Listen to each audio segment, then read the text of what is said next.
Mula sa probinsya ng Isabela ay lumuwas ang magkapatid na sina Luisa at Marisa para humingi ng tulong sa kanilang mayayaman na kamag-anak. Tinanggap naman sila nito, ngunit ang hindi alam na magkapatid, dito na pala magsisimula ang kalbaryo ng kanilang buhay. Minaltrato sila sa pamamahay ng kanilang tiyahin. Walang araw na hindi nila naranasan ang hirap.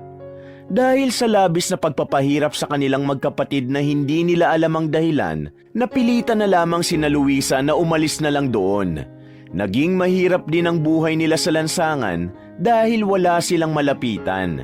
Isabay pa na hinahanap din sila ng mga tauhan ng kanilang tiyahin. Magbabago lamang ang takbo ng kanilang kapalaran nang aksidente na nilang makilala ang isang matandang bilyonaryo na may taning na rin ang buhay. Tunghayan natin ang kwento ng magkapatid na sina Luisa at Marisa kung paano pipihit ang tadhana at papaborito sa kanila. At kung anong mga aral ang makukuha natin sa kanilang mga karanasan at pagsubok sa buhay. Magdadalawang linggo na mula nang pumanaw ang ama ni Luisa at Marisa dahil sa komplikasyon sa kidney. Dahil dito, mas lalong nagkaroon ang dahilan ng may-ari ng bahay na inuupahan nila na palayasin na sila. Wala na kasing magbabayad ng mga susunod na buwan nila roon. Halos lumuhod at magmakaawa na si Luisa sa may-ari ng bahay. Ginawa na niya ang lahat. Humalik na rin siya sa paa ng ginang pero hindi na siya nito pinakinggan. Ilang beses na rin kasi silang binigyan ng konsiderasyon. Pero dahil nga napunta lang ang lahat ng pera nila sa bill sa ospital, hindi na rin talaga sila nakapagbayad ng upa. Inilabas sa mga gamit nila sa gilid ng kalsada. Wala ni isa sa mga kapitbahay nila ang nagnais na tulungan sila. Noong nabubuhay pa kasi ang ama nila, siga at barumbado yon. Kaya halos lahat ng residente sa lugar nila ay galit sa kanila. Ilang araw nagpalaboy-laboy ang magkapatid dala ang mga gamit na kinaya lang nilang dalhin. Ulan at araw na ang kanilang dinana sa lansangan. Isang biyaya na nga lang para sa kanila na may nadaanan silang waiting shed na bulok na rin ang bubong. Pinagtiyagaan na lamang nila yon kaysa naman wala silang masilungan. Ate, kung puntahan na lang kaya natin yung sinasabi ni Papa ng mga kamag-anak natin sa Maynila. Di ba sabi niya may utang sa kanya yung kapatid niya? Baka pwede nating masingil para makapagsimula na rin tayo ulit. Suhestyon ng batang si Marisa. Sa murang edad, parang matanda na rin itong mag-isip dahil na rin sa mga problemang araw-araw nilang pinapasan. Hindi nga natin alam kung totoo bang may utang ang mga yun kay Papa eh. Wala namang binigay sa atin si Papa na katibayan. Baka mamaya mapahiya lang tayo. Tugon naman ni Luisa na napapailing na lamang. Mayaman naman sila, di ba? Paano kung mangingi na lang tayo sa kanila ng tulong? Ang sabi sa atin ni Papa noon, mababait naman ang mga kamag-anak natin sa Maynila, kaya pwede nating lapitan ang mga yun. Patuloy pa ni Marisa. Sandaling napatigil si Luisa sa pagtatahi nito ng napunit nitong underwear. Mabait? May mayaman ba na mabait? Lahat yan mata pobre. Nandidiri sila sa mga mahihirap na gaya natin. Ngumisi na lamang si Luisa sa kanyang kapatid. Hindi naman siguro lahat ng mayaman ate ay ganyan. Yung kaklase ko nga na si Vince, mayaman sila pero hindi naman sila mata pobre. Mababait pa nga mga magulang. Napalunok ng laway si Luisa. Nakaramdam na naman siya ng galit. Naalala na naman kasi niya ang kanilang ina na umabandon na sa kanila. Nang iwan sila ng mayaman nilang nanay, doon na nagsimula ang pananaw ni Luisa na lahat ng mayaman ay matataas ang tingin sa sarili at walang pakialam sa iba. Basta hindi natin pwedeng iasa ang buhay natin sa iba. Kahit pa sa mga kamag-anak natin, hindi pa rin natin sila kilala. At saka pwede ba, huwag ka nga magpapaniwala sa sinasabi ni Papa? Kailan ba nagsabi ng totoo ang taong yun? May inis sa tinig ng dalaga. Masama kasi ang loob niya sa kanilang ama. Dahil mula nang hiwalayan nito ng kanilang ina, pinabayaan na ng ama nila ang sarili. Dahilan para magkaroon na ito ng sakit. Pagsapit ng 11:00 ng tanghali, iniwan na muna ni Luisa ang kanyang kapatid sa waiting shed na nagsilbi na nilang tahanan. Dala-dala niya mga basaan na bilog na mano-mano niyang tinahi. Ilalako niya yung sa kalsada para kahit na papano mayroon silang ipambiling bigas. Kanin na lang naman ang problema nila dahil nakapitas naman sila ng okra sa bakura ni Aling Miray. Nakadiskarte na rin sila ng bagoong na pagsasawsawan nila ng okra. Basahan po kayo riyan. 5 piso lang po ang isa. Sigaw ni Luisa. Bawat sasakyan na makikita niya ay agad niyang nilalapitan. Buti na lamang ay may taglay ding kagandahan si Luisa kaya nakakabenta siya. Alam naman niyang hindi basahan ang gusto ng mga customer niya, pero binabaliwala na lang niya yon. Kahit na paminsan-minsan ay nababastos na siya ron. Sa halos 1 oras niyang pagbebenta ng basahan, 5 basahan na lang ang natitira sa kanya. Umabot na rin sa 100 piso ang kinita niya. Makakabili na rin siya ng bigas. Kailangan na rin kasi niyang balikan si Marisa dahil tiyak na nagugutom na ang batang yon. Naglalakad na sa bangketa si Luisa nang biglang may itim na sasakyan ang huminto sa gilid. Bumukas ang bintana nito at isang lalaking naka-shades ang tumawag sa kanya. Miss, kunot noong tumingin si Luisa sa lalaki. Nilapitan niya yun agad para malaman kung ano ang pakay nito. Bakit po? Ano yung dala-dala mo? Tanong ng lalaki. Medyo nagpapakyut pa sa kanya ang lalaking yon. Pero dahil wala namang oras si Luisa sa pakikipaglandian, hindi siya tinatabla ng kagwapuhan ng lalaki. Basahan po, 5 piso ang isa. Bibili po ba kayo? Bibiling ko na lahat. Nakangiting wika ng lalaki at saka bumunot ng 1,000. Ay, wala po akong panukli sa 1,000, sir. Sagot ng dalaga. Ayos lang, iyon na ang sukli. Hindi po ako tumatanggap ng limos. May halong inis na wika ni Luisa. Pakiramdam niya kasi ay naaawa ang lalaki sa kanya. No, hindi yan limos. Appreciation ko yan sa'yo kasi nakikita kong ang sipag mo sa ginagawa mo. I'm just happy to see some people na nagsisikap sa buhay at lumalaban ng patas. Seryosong sabi naman ng binata at nagpakita ng malawak ng ngiti. Sa sinabing yun ng binata ay medyo kumalma na rin ang nag-aalab na sanang inis ni Luisa sa kalooban niya. Medyo nakaramdam siya ng konsensya. Hindi naman pala masama ang intensyon ng binata. Gaya ng ibang motorista na lalapit sa kanya at aabutan siya ng limos dahil tinuturing siyang pulubi. Sorry sir kung na-judge kita. Lagi kasing may lumalapit sa akin na tao. Tapos palaging nag-aabot ng pera. Kapag tinatanong ko kung para saan, naaawa daw. Naiinis ako kasi hindi naman ako nandito para magpaawa. Nandito ako para magtrabaho. You know what, miss? May wisdom ka sa katawan. Gusto ko yung mga sinasabi mo. Don't worry, hindi ako katulad nila. Tanggapin mo na to. Isipin mo na lang na isa akong random stranger na natuwa lang sa'yo. By the way, I'm Fernan. Inabot ni Fernan ang kanyang kamay. Nagdalawang isip naman si Luisa kung makikipagkamay siya sa binata. Marumi kasi ang palad niya, kaya kinawayan na lamang niya yon. Marumi po ang kamay ko. Luisa po pala ang pangalan ko. Sagot naman ng dalaga. Oh, I see, Luisa. Nice name. Oh, paano? Kunin ko na yung mga basahan ha, para may pamunas ako mamaya kapag umulan. Mauna na ako sa'yo. Nice meeting you, Luisa. Nakangiting pinaandar na lamang ng lalaki ang sasakyan. Sandali namang napako sa kinatatayuan si Luisa. Hindi niya alam kung bakit bigla na lang may isang taong lalapit sa kanya para sabihin ang mga bagay na yon. Para sa kanya, napaka-random ng ganong senaryo. Napakamot si Luisa sa ulo nang maalala niyang hindi man lang siya nakapagpasalamat sa lalaking si Fernan. Nakakahiya. Tumanggap lang ako pero wala man lang akong sinabing thank you. Sabi ni Luisa. Tiningnan niya ulit ang 1,000 piso. Napangiti siya dahil malaki na rin ang maitutulong nito sa kanilang dalawa ni Marisa. Habang naglalakad siya pa uwi, hindi pa rin nawawala sa isipan niya ang lalaki. Para siyang tanga na napapangiti. Tila binibigyan na niya ng konsiderasyon si Fernan sa kanyang paniniwala na hindi pala lahat ng mayaman ay matapobre. Ate, ang dami naman itong pagkain natin. Ibig sabihin ba dito maraming bumili ng tinda mong basahan? Tanong ng batang si Marisa at ngumiti naman ng malapad si Luisa. Oo, ubos nga ang lahat ng tinahi ko kanina eh. Di bale Marisa, kapag nakaipon na tayo, makakabalik ka na ulit sa school.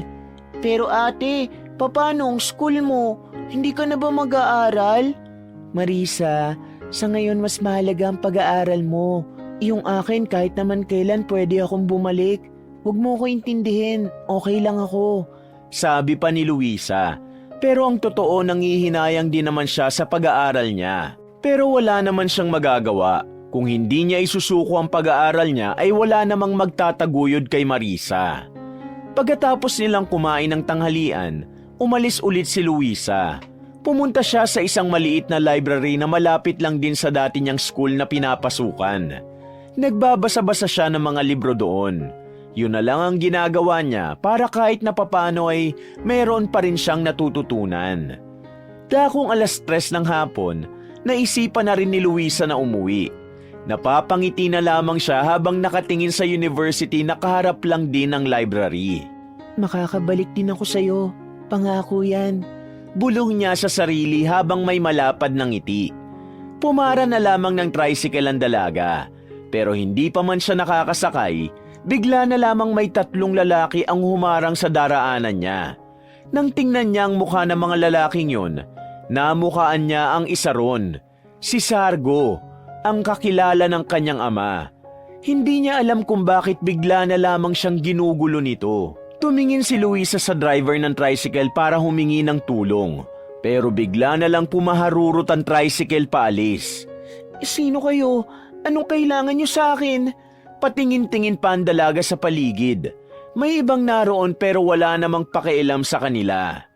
Nagtanggal ng bilog na salamin ang lalaking balbasarado at naglilitawan ng mga tattoo sa braso.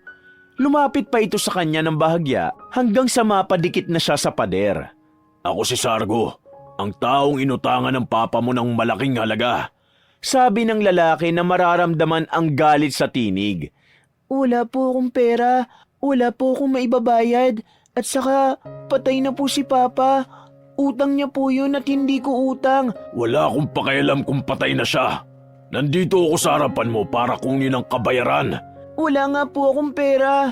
Pakiusap, lumayo kayo sa akin. Sisigaw ako rito. O sige, sumigaw ka. Sino nagsabi na pera ang gusto ko? Ikaw ang gusto ko. Ikaw ang pinangako ng tatay mo na kabayaran sa mga utang niya sa akin. Kaya isasama kita ngayon sa ayaw mo at sa gusto. Tangkang hahawakan na sana ito ni Sargo, pero agad na sinipa ni Luisa ang lalaki sa pagitan ng hita nito. Halos mamilipit yun sa sakit at napahawak pa sa dingding. Mga inutil! Habulin niyo ang babaeng yun! Sigaw ni Sargo at saka tumakbo naman ang 2 lalaki nitong kasama. Pero sa bilis ng takbo ni Luisa, hindi na rin nakaabot ang mga yon. Ilang minuto pa siyang nagtago sa likuran ng truck. Nanginginig siya sa takot. Malakas ang tibok ng kanyang puso. Hindi siya makapaniwala na nagawang ipangtubo siya ng kanyang ama. Nang masigurong wala na mga humahabol sa kanya, ay madali na rin siyang pumara ng tricycle.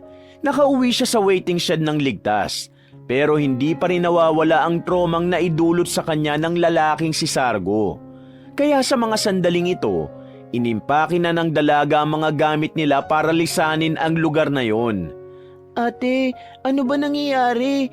Bakit ka nag-iimpake? Anong problema mo? Nagtatakang tanong ng batang si Marisa. Marisa, kailangan nating lumuwas ng Maynila ngayon din. Sagot ni Luisa.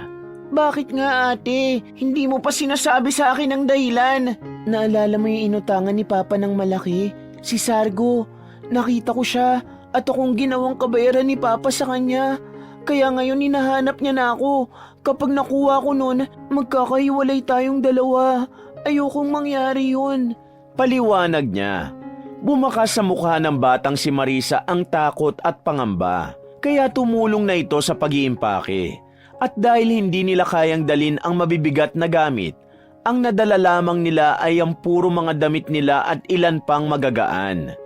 Mabuti na lamang may natira pa sa perang binigay sa kanya ni Fernan. May pamasahe sila patungong Maynila. Hindi alam ni Luisa kung ano ang magiging buhay nila sa syudad. Nasanay siya sa Isabela na kakaunti lang ang tao. Kaya naman inaasahan na talaga niyang mangangapa sila sa lugar kung saan tinuturing ng lahat na paraiso. Habang nakasakay sa bus at naghihintay na lang sa ibang pasahero, nakaramdam ng gutom si Marisa. Hindi na kasi sila nakapaghapunan dahil sa pagmamadali. Dinukot ni Luisa ang natitirang pera. 100 na lang yon dahil ibinayad na nila sa pamasahe. Dito ka lang, bibili lang ako sa labas. Wala pa namang masyadong pasahero eh. Sabi ni Luisa at iniwan niya muna si Marisa sa upuan nila. Pumunta si Luisa sa mga nakapilang tindahan. Binilhan niya ang kapatid ng kanin at itlog na nakalagay sa styro. Bumili na rin siya ng inumin na malaking plastic bottle. 15 pesos na lang ang natira sa kanya. Itatabi na lang niya yon para ipambili ng candy. Dahil natitiyak niyang kakailanganin nila ng candy para hindi sila masuka. Aalis na sana siya sa tindahan nang mapatingin siya sa isang ali. May nakausli kasing 500 sa likuran ng bag nito. Sa isip-isip ni Luisa, malaki na rin ang maitutulong ng perang yun sakaling pasimple niya yung kunin. Pero sa kabilang banda, naisip niya rin na hindi yun tama. Kahit na lumaki silang walang ina, naging mabuti rin naman sila. Kaya naman kinalimutan na lamang niya ang kanyang naiisip. Lord, sorry po kung naisip ko yun. Pabulong niyang sabi. Binalikan na lamang niya ang kapatid. Habang kumakain si Marisa, nagkunwari na lamang siyang matutulog para hindi na siya hatian pa nito. Alam kasi ni Luisang madaling magutom ang kapatid niya, kaya tiniis na lang din niya ang gutom. Mahaba ang kanilang naging biyahe. Halos sumakit na rin ang puwet ni Luisa dahil sa haba ng inupo nila. Dakong 4:00 na ng madaling araw nang makarating sila ng Cubao. Pagbaba nila ng terminal, namangha ang dalawa nang makita ang mga nagtataasang gusali. Pero ang pagkamangha ng dalawa ay agad na nawala nang maalalang wala naman pala silang matutuluyan. Ate, anong gagawin natin ngayon? Wala naman tayong pupuntahan eh. Saan tayo matutulog? Tanong ng bata habang nasa bangketa sila. Huminga ng malalim si Luisa. Hindi nito alam ang isasagot sa kapatid niya. Napailing na lang siya dahil kahit natakasan nila ang nag-aambang impyerno sa Isabela, mas magiging kalbaryo naman ang kapalaran nila sa Maynila. Magiging palaboy lang din sila ron. Kahit sanay naman silang dalawa sa lansangan, sobra silang naninibago dahil sa ingay at gulo ng syudad. Magkasamang naglalakad ang magkapatid sa bangketa. Sa puntong yun, ay naramdaman na ni Luisa ang gutom. Pagdukot niya sa bulsa ng bag niya ay wala na siyang nakitang pera. Tanging mga balat ng candy na lamang ang nandoon. Umupo sila sa harapan ng isang fast food chain na may katabing tindahan ng lugaw.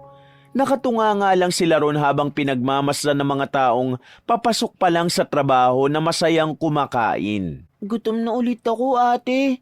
May pera pa ba tayo? Kain tayo dun oh. Tinuro pa ng bata ang kinaroroonan ng lugawan.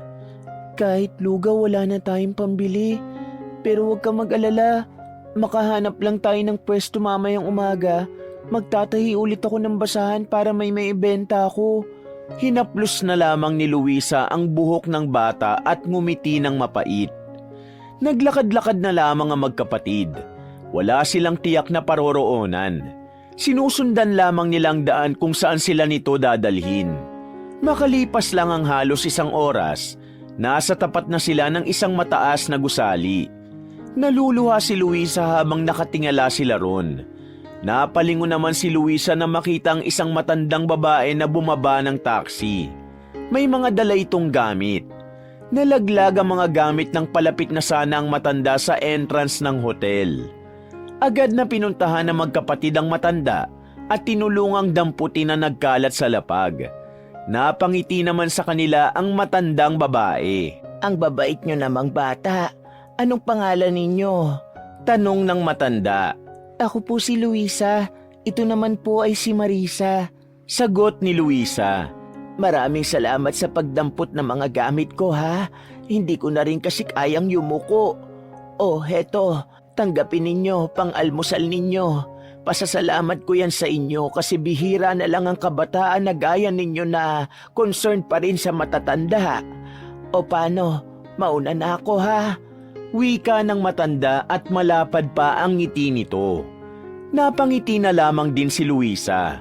Nakaramdam siya ng gaan sa loob dahil sa matanda. Hindi niya may paliwanag ang pagiging komportable niya. Ate, Pang-almusal lang natin yan? Bakit ang laki naman? Sabi ni Marisa. Nang tingnan ni Luisa ang hawak niyang pera, nakita niyang malutong na 1,000 sa kamay niya. Napangiti na naman siya dahil sa wakas makakakain na rin sila. Binalikan ng dalawang fast food chain.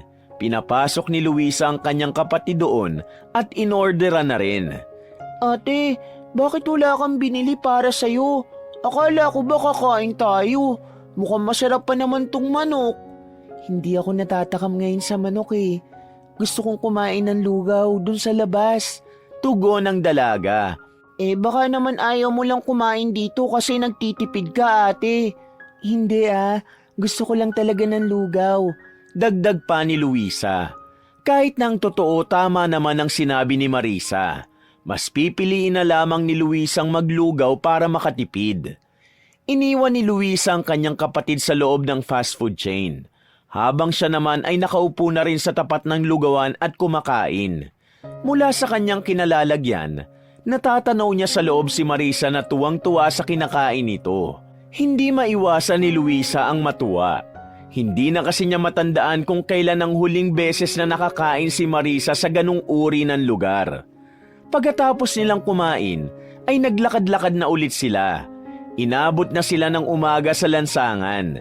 Dahil rush hour, nanibago ang dalawa sa dami ng tao na nakikita nila. Sumakit ang ulo nila sa dami ng kanilang nakakasalubong. Mabuti na lamang ay nakarating na sila sa isang barangay na kahit papano ay kumalma na rin ang utak nila dahil hindi naman ganon karami ang mga tao. Grabe naman pala dito, ate. Nakakahilo, ang daming tao. Sabi ni Marisa habang nakahawak pa ito sa sentido niya. Masasanay rin tayo, Marisa. Kailangan nating masanay kasi ito na ang lugar kung saan tayo lalaban. Tara na, humanap muna tayo na matutulugan natin. Matapos ang halos 5 minutong pagpapahinga, bumalik na sila sa paglalakad. Nadaanan nilang ilalim ng tulay. Bakante, malinis at pwedeng mahigaan. Kaya naman dali-dali silang nagtungo roon. Pumwesto sila sa bandang dulo para hindi sila nakabungad sa kalsada. Inilatag nila ang nakitang karton sa lansangan. O sige na, matulog ka na. Sabi ni Luisa. Ikaw ate, hindi ka ba matutulog? Tanong ng bata. Matutulog ako pero magbabantay muna ako sa paligid natin. Nauna nang humiga si Marisa. Makalipas lang din ng halos 1 oras, ay humiga na rin dun si Luisa. Napasarap ang kanilang tulog. Sumakto pa na umulan ng malakas kaya mas lalong humimbing ang tulog nila. Maganda-ganda rin kasi ang napwestuhan nila dahil hindi sila nababasa ng ulan doon. Nagising ang magkapatid ng madilim na ang paligid. Sobrang haba ng tulog nila. Hindi na nila namalaya na tumila na rin pala ang ulan. Pagbangon ni Luisa ay ginising na rin niya si Marisa. Pagsilip nila sa harapan ng tulay, mayroon silang mga nakita roon na mga binatilyo. Nagtataka si Luisa kung ano ang ginagawa ng mga yon. May mga hawak kasing plastik ang mga binatilyo at sinisinghot nila yon. Ate, bakit nila sinisinghot yung plastik? Inosenteng tanong ni Marisa. Hindi ko rin alam pero tingin ko kailangan na nating umalis dito. Sabi naman ni Luisa. Dahan-dahan silang naglakad, pero hindi pa man sila nakakalayo, sabay-sabay na napalingon ang mga binatilyo sa kanila. Nang tamaan ng ilaw ang mukha ng mga binatilyo, nakita ni Luisa ang mukha ng mga yun na sabog na sabog. Nang maramdaman ng dalagang mapapahamak sila, hindi na nagsayang ang dalaga ng oras. Pinasana niya si Marisa sa likod niya at mabilis silang tumakbo. Hinabol sila ng mga binatilyong wala sa sarili. Nakipagpatintero pa sila sa mga sasakyan sa kalsada. Nakarating sila sa isang kanto. Sa kamalas-malasan pa, nadapa si Luisa. Buti na lang ay hindi tumilapon si Marisa na pasan-pasan niya. Huwag kayong lalapit. Subukan nyo lang. Nababahalang sabi ni Luisa nang palibutan na sila ng mga binatilyo. Dudumugi na sana sila ng mga yon nang may isang itim namang sasakyan ang tumigil sa gilid. Bumaba mula roon ang 2 lalaking may katangkaran. Maskulado rin ang katawan. Nagpulasa ng mga binatilyo at nagtatawa ng tumakbo palayo. Maraming salamat po. Naiiyak na lamang na wika ni Luisa. May bumabaring matandang lalaki mula sa sasakyan. Base sa itsura ng matanda, masasabi ni Luisang mayaman ito. Mukhang mamahalin kasi ang suot nitong damit at meron pang mga alahas sa daliri at leeg. Ayos lang ba kayong dalawa? Tanong ng matandang si Dolorito, isang don sa malaking mansyon sa Makati. Bukod pa rito, konsehal din ito sa nasabing lugar. Ayos lang po kami. Maraming salamat po talaga. Sabi pa ni Luisa. Oh, may sugat ang tuhod mo. Dadaling ka namin sa ospital para magamot yan. Dagdag pa ni Don Dolorito. Wala po kaming pera pampagamot. Wag na po. Huwag mong intindihin ang pera. Akong bahala. Sige na, alalayan niyo ang dalawang ito at dadalhin natin siya sa ospital. Dagdag pa ng Don. Hindi na tumanggi pa si Luisa. Iika-ika na rin kasi siyang maglakad. Hindi dapat kayo gumagala sa lugar na ito ng ganitong oras. Marami mga rugby boy rito. Mga babae pa naman kayo. Isa pa, maganda ka. Pag-iinitan ka talaga ng mga masasamang loob dito. By the way, saan ba kayo nakatira? Tanong ni Don Dolorito. Galing pa po kaming Isabela. Wala po kaming matutuluyan. Sagot ng dalaga. Magkakatabi sila sa backseat. Naiilang man si Luisa dahil halos magkadikit na ang braso nila ni Don Dolorito ay hindi na lamang niya yon inintindi. Ibig sabihin, wala kayong matutulugan ngayon? Wala ba kayong kahit sinong kamag-anak man lang dito? Meron po. Kaso baka hindi rin nila kami tanggapin. Mayaman po kasi sila. Kami mahirap lang. Ganito na lang. Tutal malawak naman sa bahay namin. Doon na muna kayo. Huwag kang mag-alala. Nandun ang asawa ko at dalawa kong anak. May sarili pa kayong silid doon. Bukas kapag may malilipatan na kayo, saka na lang kayo umalis. Saad ni Don Dolorito. Kinalabit-kalabit naman si Luisa ng kanyang kapatid. Kinukulit siya nito na patusin na nila ang offer ng matanda. Isa akong konsehal sa city namin. Tumutulong talaga ako sa mga tao. Kaya normal na lang sa akin ang ginagawa kong ito. Hindi nyo kailangan matakot sa akin. Medyo gumaan ang pakiramdam ni Luisa at Marisa. Pakiramdam nila ay nakahanap sila ng taong masasandalan nila. Pagkatapos magamot ang tuhod ni Luisa, dinala na rin sila ni Don Dolorito sa mansyon. Palihim na namamangha ang magkapatid. Sa buong buhay nila, yun lang ang unang pagkakataong nakapasok sila sa ganong kalaking bahay. Ito ang bahay ko. Ipapasikaso ko lang kayo sa mga kasambahay namin, ha? Ihahatid nila kayo sa magiging silid ninyo. Natigil sa pagsasalita si Don Dolorito. Sumakto kasing kalalabas lang ng asawa nitong si Doña Pasima. Sino ang mga kasama mo? Tanong naman ng Doña. Nang mag-angat ng tingin si Luisa ay namukhaan nito ni Doña Pasima. Ganon din naman si Luisa. Nakilala niya ang Doña.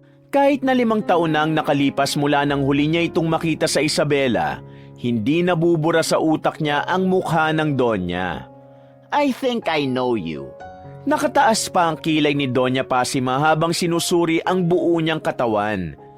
Kung hindi po ako nagkakamali, kayo po si Tia Pasima. Ako po ito, anak ni Papa. Anak po ako ni Benjamin. Nakakatuwa po, ang liit ng mundo. Sabi ni Luisa at may ngiti pa ito sa mukha. Pero mukhang hindi yun masaya. Wait, magkakilala kayong dalawa? Tanong naman ni Don Dolorito. She's the daughter of my younger brother in Isabela.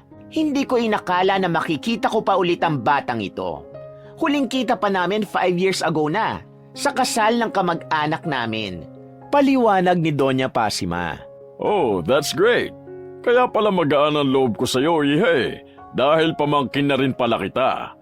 Honey, pwede bang dito na muna sila? Wala silang ibang matutuluyan eh. Tumango na lamang si Doña Pasima sa sinabi ni Don Dolorito. Nagtataka naman si Luisa kung bakit parang hindi man lang tumutol ang matandang babae. Sa isip-isip niya kasi, itataboy sila nito gaya ng mga napapanood nila sa mga drama na kung saan laging inaalipusta ang mga mahihirap na kamag-anak. Okay, papayag ako. Seryoso lang ang mukha ni Doña Pasima, kaya kahit pumayag ito, Hindi agad magawa ni Luisa ang magdiwang. Tignan mo nga naman. Itong mga batang tinulungan ko kanina, pamangkin mo pala, honey. Sadyang mapaglaro talaga ang tadhana. Natatawa pang sabi ni Don Dolorito. Sa puntong ito, nawiwindang pa si Luisa sa mga nangyayari. Hindi niya alam kung plano na talaga ng tadhana na doon sila mapadpad para hindi na sila mahirapan pang hanapin ang tiyahin niya. Ganun pa man, kahit na papaano ay nagpapasalamat na rin ang dalaga. Inihatid na sila ng kasambahay sa silid na kanilang tutuluyan. Maganda ang silid at malawak. Malayong malayo yon sa nakasanayan nilang masikip, marumi at magulong kwarto. Pag-alis ng kasambahay, pumasok naman si Doña Pasima sa silid nila. Nakataas ang isa nitong kilay at nakapamewang pa. Hindi porket tinanggap ko kayo rito ay ayos lang sa akin ang lahat. Ayoko lang na may pagtalunan kami ng asawa ko. Wala pa rin akong tiwala sa inyo. Sabi ng Donya. Agad namang inilabas ni Luisa ang isang larawan kung saan naroroon ang kanyang ama. Inabot niya yon kay Doña Pasima pero ngumisi lang ito. Naniniwala ako na anak kayo ni Benjamin. Pero wala akong tiwala sa inyo kasi hindi ko naman alam ang mga ugali ninyo. Kaya ayaw ko ng kung ano-anong gagawin nyo rito. Saad ni Doña Pasima. Aalis din naman po kami kinabukasan, tiya. Sabi naman ni Luisa. Nag-usap kami ng asawa ko. Dito na muna kayo hanggat hindi pa kayo nahahanapan ng matitirhan. At habang nandito kayo, hindi kayo magbubuhay prinsesa rito. Maninilbihan kayo para mabayaran ninyo lahat ng ipapalamon at pagpapatira namin sa inyo rito. Wala nang libre ngayon, no? Baka iniisip nyo na porke pamangkin ko kayo ay ibibigay ko lang sa inyong lahat. Paghirapan ninyo. At isa pa, huwag mo akong tawagin tiya. Donya ang tawag sa akin sa mansyon na ito. Naiintindihan nyo ba? Opo, naiintindihan po namin. Nakayukong wika ni Luisa at lumabas na rin ang Donya ng silid. Agad namang sinara ni Marisa ang pinto. Ate, grabe parang nakakatakot si tiya. Akala ko mabait siya. Sinabi ko naman sa'yo, di ba? Mata pobre ang mayayaman. Pero pagtiisan na lang natin. Ang mahalaga, kahit na papano may matutuluyan tayo. Galingan na lang natin dito. Tumulong tayo kung anong maitutulong natin para hindi magalit sa atin si tiya. Paliwanag ng dalaga. Siguro ate, kapalaran talaga nating mapadpad dito. Si Lord ang gumawa ng paraan. Ngumiti na lamang si Luisa. Pero ang totoo, hindi siya masayang naroon sila. Masama kasi ang kutob niya. Pakiramdam niya ay mas magiging mahirap ang buhay nila ron. Lumipas sa mga sandali, nakaidlip na rin si Marisa. Habang si Luisa naman ay nakahiga lang at nakatingin sa kisame. Naiinis siya sa tatay niya. Dahil kahit na kailan, wala talaga yung sinabing totoo sa kanila. Hindi totoong mabait ang tiyahin niya. Unang tingin pa lang ni Luisa, alam na agad niyang may ugali ito. Kinaumagahan, malalakas na katok ang narinig nila. Dali-dali silang napabangon nang marinig ang tinig ni Doña Pasima. Pagbukas nila ng pintuan, bumungad sa kanila ang nakasimangot na matandang babae. Alas 10 na ng umaga, kanina pa pabalik-balik ang kasambahay dito. Hindi kayo magising-gising. Anong tingin nyo sa sarili nyo? Mga prinsesa? Pasensya na po tiya. Ay, Doña Pasima, pagod na pagod po kasi kami kakalakad sa lansangan kaya napasarap ang tulog namin. Wala akong pakialam. Kapag nandito ka sa bahay ko, kahit na anong oras ka pa matulog, maaga kang gigising. Ayoko nang kukupad-kupad. Naintindihan mo ba? Rinig na rinig ang tinig ni Doña Pasima hanggang sa sala. Opo, pasensya na po. Nakayukong tugon ni Luisa. Linisin ninyo ang bodega. Ano po? Linisin nyo ang bodega. Dahil doon kayo matutulog ng kapatid mong yan. Anong akala nyo? Dito kayo sa magandang silid matutulog? Aba siniswerte naman yata kayo, no? Sige na, kilos! Wala pang almusal, lumabas na rin ng silid ang dalawa. Pinuntahan nila ang bodega. Pagtingin nila ron, maubo-ubo pa sila dahil sa mga nalalanghap nilang alikabok.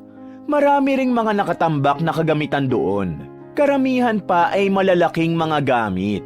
Inabot na ng gabi sa kakalinis ang magkapatid sa bodega. Wala silang kinain na umagahan at maging sa tanghalian din.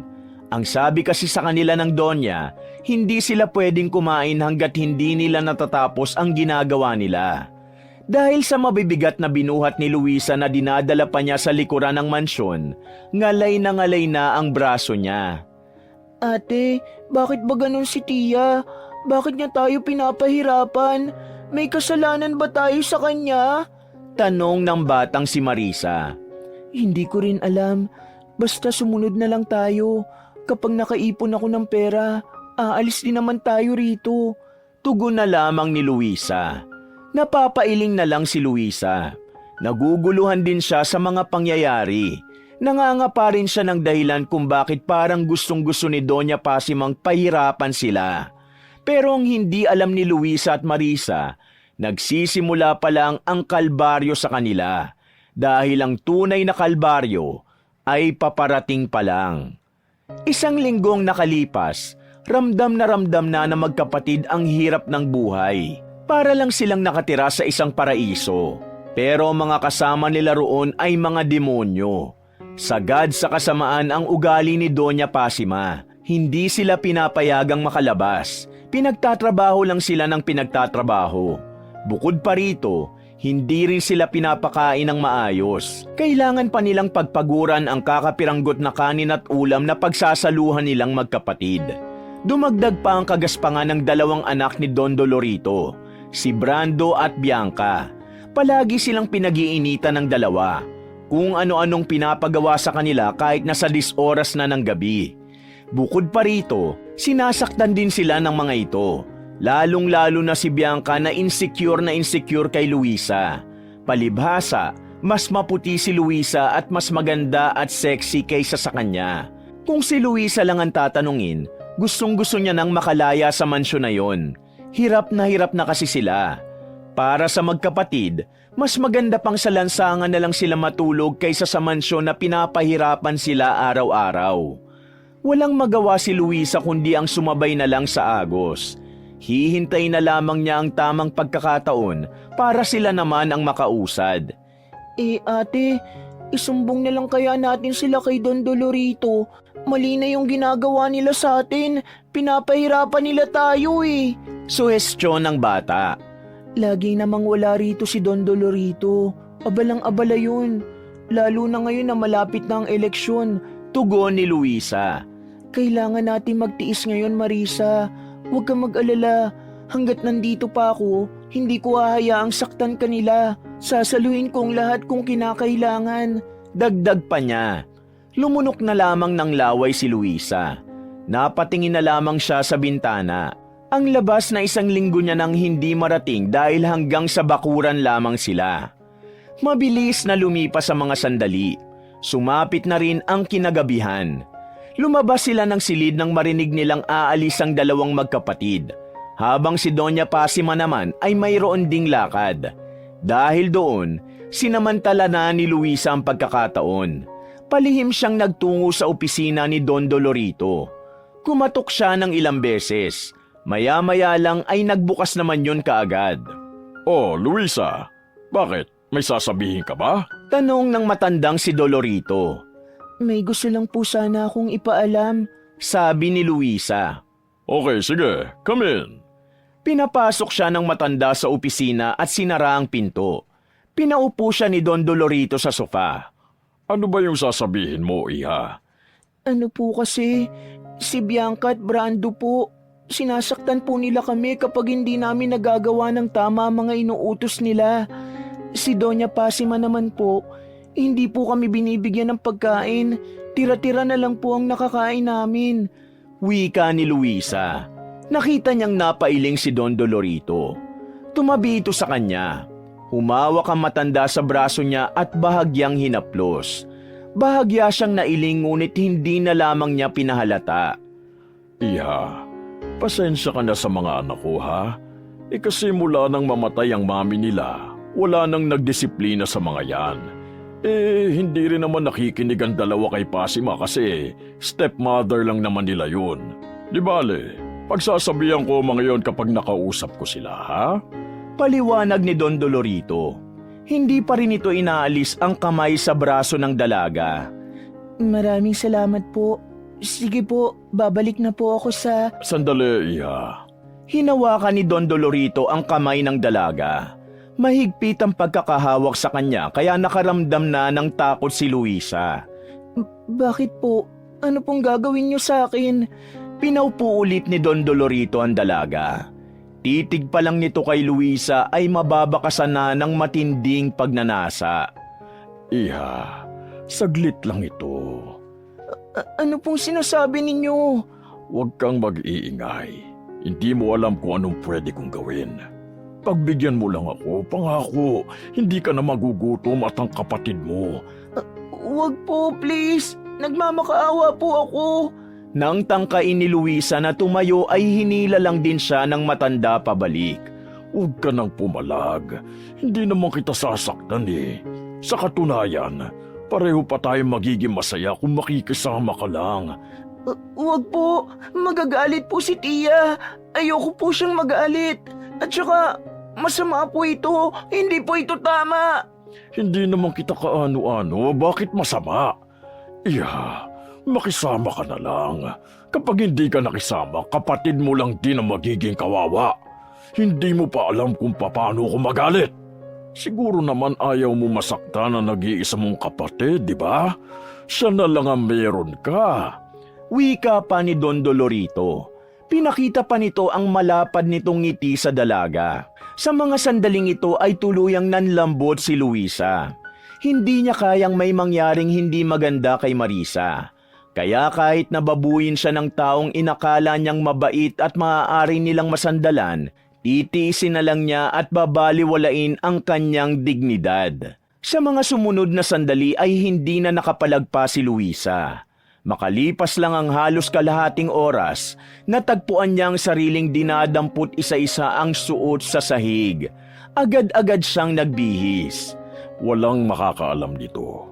Kapag may pinagsabihan ka nito, isipin mo kung anong mangyayari sa kapatid mo. Naintindihan mo ba ako? Tumangutang-ulang si Luisa. Ngumiti naman sa kanya ang matandang lalaki. Lumabas na rin siya ng silid na yon. Pinunasan niya ang kanyang luha dahil ayaw niyang malaman ng kanyang nakababatang kapatid ang sinapit niya. Natulog na lamang si Luisa. Yon ang pinakamaaga niyang tulog dahil wala ang mga taong palauto sa mansyon. 2 linggo ang nakalipas, tila ba nasanay na lang si Luisa sa mga nangyayaring hindi maganda sa buhay niya. Ang mahalaga na lamang sa kanya, maprotektahan niya ang kanyang kapatid. Samantala, naulit ng naulit ang ginagawang kababuyan ni Don Dolorito. Tuwing mangyayari yun, tila wala na lamang kay Luisa.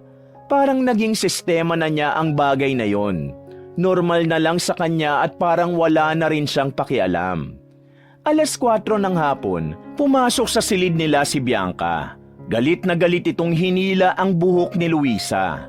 Wala namang reaksyon ng dalaga. Tama na po. Ano po bang ginawa sa inyo ni Ate Luisa ko? Pilit na umaawat si Marisa sa kanila. Pero tinulak lang ito ni Bianca. Huwag kang makikialam dito, kutong lupa ka. Galit namang sabi ni Bianca. Binitiwan nito ang buhok ni Luisa. Sinampal bigla ni Bianca si Luisa ng malakas. Pero hindi man lang napaatras ni Bianca si Luisa sa kinatatayuan nito. Dahil sa'yo, naghiwalay kami ng boyfriend ko. Walang iya ka. Anong ginawa ko? Walang ganang tanong ni Luisa. Anong ginawa mo? Hindi mo alam? Tanga ka ba talaga? Sinabihan kita kahapon na pupunta ang boyfriend ko kaya huwag kang lalabas ng bahay. Alam mo kasi na maaakit siya sa'yo kaya ka nagpapapansin, tama ba? Tingnan mo ngayon, ikaw na lang ang laman ng bibig niya at nakipaghiwalay na rin siya dahil sa'yo. Hindi ko kasalanan na naghiwalay kayo. Kasalanan niya yun dahil hindi siya makontento sa isa. Kasalanan mo rin dahil maling lalaki ang pinili mo. Sa sinabing ito ni Luisa ay lalong nag-init ang ulo ni Bianca. Pinagsasampal siya nito sa muka. Dumugo na ang labi niya pero tuloy-tuloy pa rin si Bianca sa pananakit. Tumigil lamang ito nang dumating si Brando. Tinulak nito ng malakas si Luisa kaya bumalandra yon sa kama. The hell? Bakit mo pinapatulan ng mga hampaslupang yan, Bianca? Ganyan ka na ba kababa? Sabi ni Brando. Inakit niya ang boyfriend ko at ngayon wala na kami. Mga akit yan! Papatayin ko yan ngayon! Stop it, Bianca. Gusto mo bang makulong para lang sa mga basurang yan? Magtino ka nga. Padabog na lumabas ng silid na yon si Bianca. Habang si Luisa naman ay nakaupo lang sa kama at inaasikaso ng batang si Marisa. Hoy ikaw, ayus-ayusin mong buhay mo kung ayaw mong ganyan ang napapala mo ha. Sabi ni Brando at ngumisi pa ito. Hindi naman po si ate ang may kasalanan eh. Wala naman po siyang ginagawang masama. Buwelta naman ni Marisa. Manahimik ka, sipain ko yung mukha mo eh. Kausap ka ba? Tumayo si Luisa at hinarap si Brando. Tinulak nito si Brando palabas ng silid at saka sinara ang pintuan. Hoy! Buksan mo to! Bastos ka, kinakausap ko pa kayo ah! Kapag ako nakapasok dyan, masasaktan kayong dalawa sa akin! Kahit anong kalabog ang gawin ni Brando sa labas, ay hindi na yung binuksan pa ni Luisa.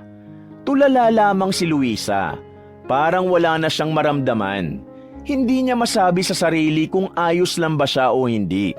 Namamanhid na ang katawan niya pati na rin ang puso niya. Naisip na rin niyang sumuko. Pero kapag nakikita niya si Marisa na umaasa sa kanya, nagagawa niya pa ring labanan ang lahat ng pinagdadaanan niya.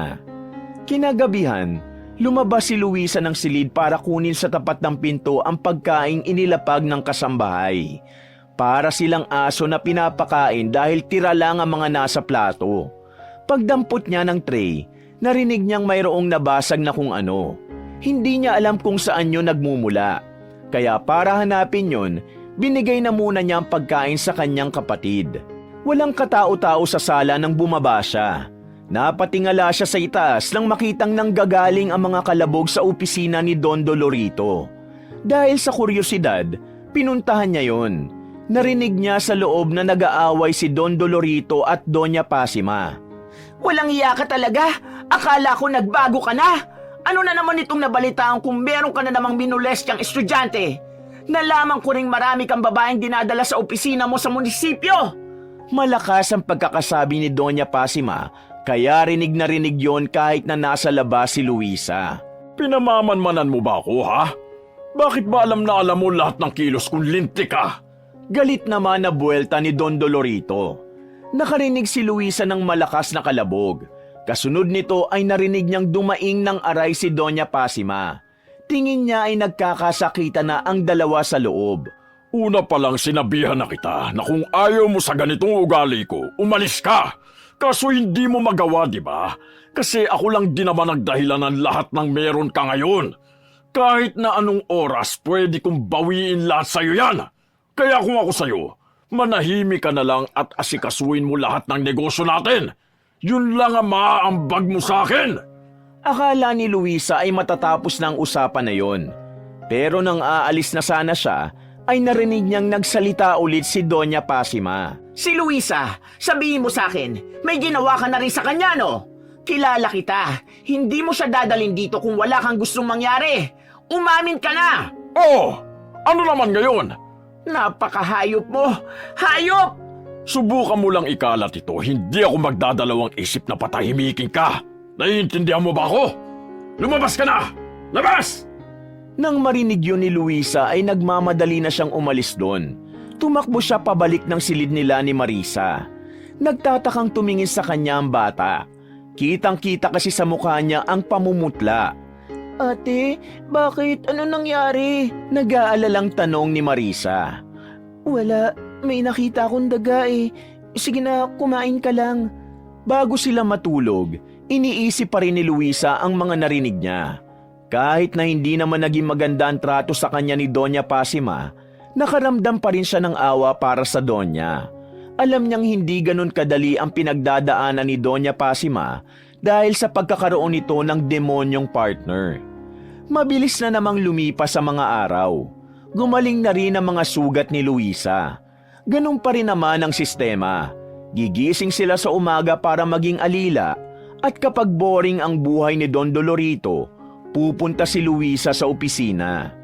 Sukang-suka na ang dalaga, pero kailangan niyang gawin yon dahil natatakot siya sa kung ano man ang kayang gawin ni Don Dolorito. Gabi ng Lunes, mag-isa lang si Luisa sa garden.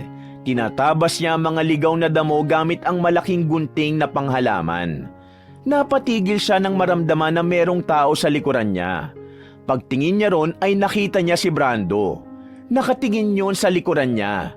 Tila nagniningning ang mata. Malagkit din ang tingin nito sa kanya. Hi Luisa, pasensya na nga pala sa mga nasabi ko noong nakaraan ha. At ako na rin ang humihingi ng paumanin kung ano man ang ginawa ni Bianca sa'yo. Wika ni Brando at lumapit ito sa kanya. Okay na yon. Tanging sagot niya. You know what, Luisa? Maganda ka eh.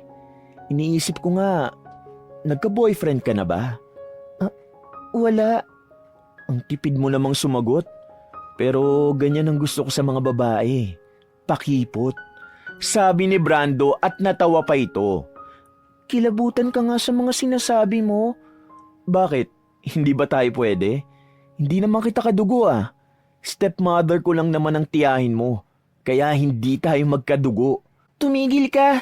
Huwag ako ang babuyin mo. Akmang tatakbo na sana si Luisa pero nahawakan siya nito sa buhok. Hinila siya nito pabalik at binalandra sa lamesang naroon. Bakipot ka pa gusto mo rin naman. Natutuliro na ang utak ni Luisa sa mga sandaling ito. Hindi niya na alam ang gagawin niya. Basta nang makita niya ang gunting na nasa lamesa, dinampot niya yon at agad na itinarak sa likuran ni Brando. Nang umalis sa ibabaw niya ang lalaki, sinaksak niya pa yon ng isang beses sa tiyan. Dahilan para tuluyan ng mapahiga si Brando sa lapag. Hindi na yun nakapagsalita pa hanggang sa malagutan na ito ng hininga. Nanginginig si Luisa nang makita niyang dugo sa kamay niya. Agad niyang binitiwan ng malaking gunting. Nang matauhan, dali-dali niyang kinuha ang hose ng tubig at hinugasan niya ang kamay niya. Tumingin siya sa paligid. Palagay niya ay wala namang nakakita sa ginawa niya dahil nasa gilid naman sila ng mansyon. Mabilis niyang tinungo ang kapatid niyang si Marisa. Tumakbo siya papunta sa gate at nakalabas sila agad dahil nung oras na yon, umalis ang isang gwardya para kumain. Habang ang naiwan namang nagbabantay ay medyo inaantok pa. Nilisan nila ang mansyon. Kabadong-kabado si Luisa dahil batid niyang anumang oras malalaman na rin ng lahat kung ano ang ginawa niya. Hindi niya alam kung saan sila pupunta. Ang tanging tumatakbo lamang sa utak niya ay takasan ang ginawa niya. Ate, bakit ba tayo tumatakbo? Ano ba nangyayari sa'yo?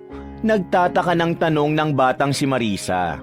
Huwag ka nang magtanong, please lang, makisama ka na lang, sabi naman ni Luisa. Gumilig sila sa eskinita habang nag-aabang ng masasakyan. Palingon-lingon siya sa paligid. Kahit na nakalayo na sila sa mansyon ay hindi maiwasan ng dalaga na maparanoid. Batid niya kasi na maraming tauhan si Don Dolorito na maaaring humanap sa kanila. Dahil walang gaanong dumadaan na sasakyan sa parting yon, ay sinubukan nilang magtungo sa kabilang kalsada. Kaso walang dumadaan na jeep. Lahat ng dumadaan ay mga taxi na may mga sakay ring pasahero. Nakakainis, bakit ba ngayon pa nawala ng masasakyan? Sabi ni Luisa at napasabunot pa sa sariling buhok. Ate, ayun basahin mo. Sabi doon bawal ang mga pampasaherong sasakyan dito. Baka doon sa kabila meron. Wika naman ni Marisa. Aalis na sana sila nang biglang may isang sasakyang kulay pula ang huminto sa gilid nila.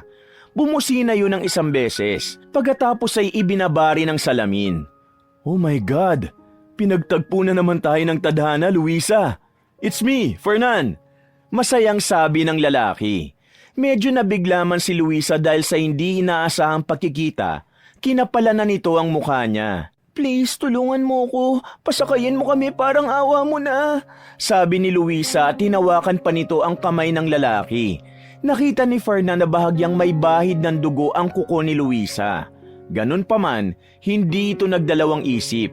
Kahit pa wala siyang kaalam-alam kung ano ang problema ng dalaga. Pasok na! Tanging sabi na lamang ni Fernan. Mabilis na pumasok ang magkapatid at sa puntong ito, nabawasan na rin ng kaunti ang kaba ng dalaga. San ba kayo pupunta? Ihahatid ko na lang kayo. Sabi ng lalaki at lumingon pa ito sa kanila. Dalin mo kami sa malayo. Yung malayo rito sa Maynila. Nagtaka si Fernan sa sinabing yun ni Luisa. Ibig mo bang sabihin sa probinsya? Kung ganun sumama na lang kayo sa akin sa Isabela. Pauwi na rin naman ako ron sabi ni Fernan. Naalala ni Luisa na taga ron nga pala ang lalaki. Sandaling napaisip si Luisa.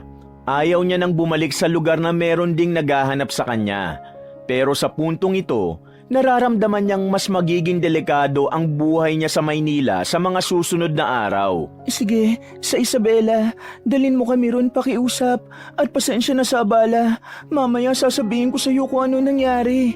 Tumangulang ang binata sa kanya. Nakahinga na rin siya ng maluwag nang patakbuhin na nito ang sasakyan. Tahimik lang sila sa biyahe hanggang sa tuluyan na nga silang makalabas ng Metro Manila. Tumigil sila sandali para i-check ang gulong ng sasakyan. Malayo-layo rin kasi ang babiyahihin nila kaya kada oras ay tinitingnan ni Fernan ang gulong ng sasakyan. Pasensya ka na ganito talaga ako kapag bumabiyahe. Hindi ako mapakali kaka-check sa gulong. Dati kasi nung pumunta ako ng Maynila, pumutok yung gulong ko. Buti na lang hindi ako na-aksidente. Mula noon nagka-trauma na ako. Every time tuloy na babiyahe ako ng malayo, palabas-labas ako ng sasakyan para i-check ang gulong every hour. Paliwanag ni Fernan. Tumangulang si Luisa. Gusto niya nang ipaalam kay Fernan ang tungkol sa ginawa niya. Tingin niya kasi, hindi siya uhusgahan ng lalaki kapag sinabi niya ang tunay na nangyari. Sa hindi malamang dahilan, nagtitiwala siya kay Fernan. Hindi naman niya yung kilalang lubos. At kahit yun pa lang ang pangalawa nilang pagkikita, pakiramdam niya ikakampi niya ang binata. Nakapatay ako, sabi niya sa lalaki. Napatigil si Fernan sa pagsuri sa gulong. Dahan-dahan itong tumayo at direktang tumingin kay Luisa. I'm sorry? Tanging tugon ni Fernan. Akala niya mali ang kanyang narinig. Nakapatay ako ng tao, kaya kinailangan kong umalis ng Maynila. Masama akong tao. Hindi na napigilan pa ni Luisa ang mapaiyak. Sunod-sunod ang pag-agos ng luha niya. Nanginginig siya sa sobrang takot. Lumapit sa kanya si Fernan. Kinuha ng lalaki ang tubig sa loob ng sasakyan at pinainom kay Luisa para mapakalma ito. Makalipas lang ang 5 minuto ay nahimasmasan na rin ang dalaga. Now tell me, ano nangyari? Bakit ka humantong sa ganung gawain? Tanong ni Fernan. Impyerno ang pamilyang yun. Mga wala silang kaluluwa. Lalong-lalo na si Konsehal Dolorito. Pati na rin ang anak niyang si Brando. Si Brando pinagtangkaan niya rin ako kanina lang. Sinubukan niyang pagsamantalahan ng katawan ko. Natakot ako na baka maulit ang ginawa sa akin ng tatay niya. Kaya nung mangyari yun, dinampot ko yung gunting. Sinaksak ko siya ng 2 beses. Nung oras na yun, blanko ang isip ko. Ang tumatakbo lang sa utak ko ay kailangan kong protektahan ang sarili ko. Pagkatapos nun, nakita ko na lang yung kamay ko na maraming dugo. Binitiwan ko yung malaking gunting at pinuntahan ko ang kapatid ko. Tumakbo kami palabas habang natutulog pa yung baguhan na gwardya. Hindi ko na alam ang gagawin ko. Kahit sabihin kong prinotektahan ko lang ang sarili ko, walang maniniwala sa akin. Ayokong makulong, ayokong maiwan ang kapatid ko.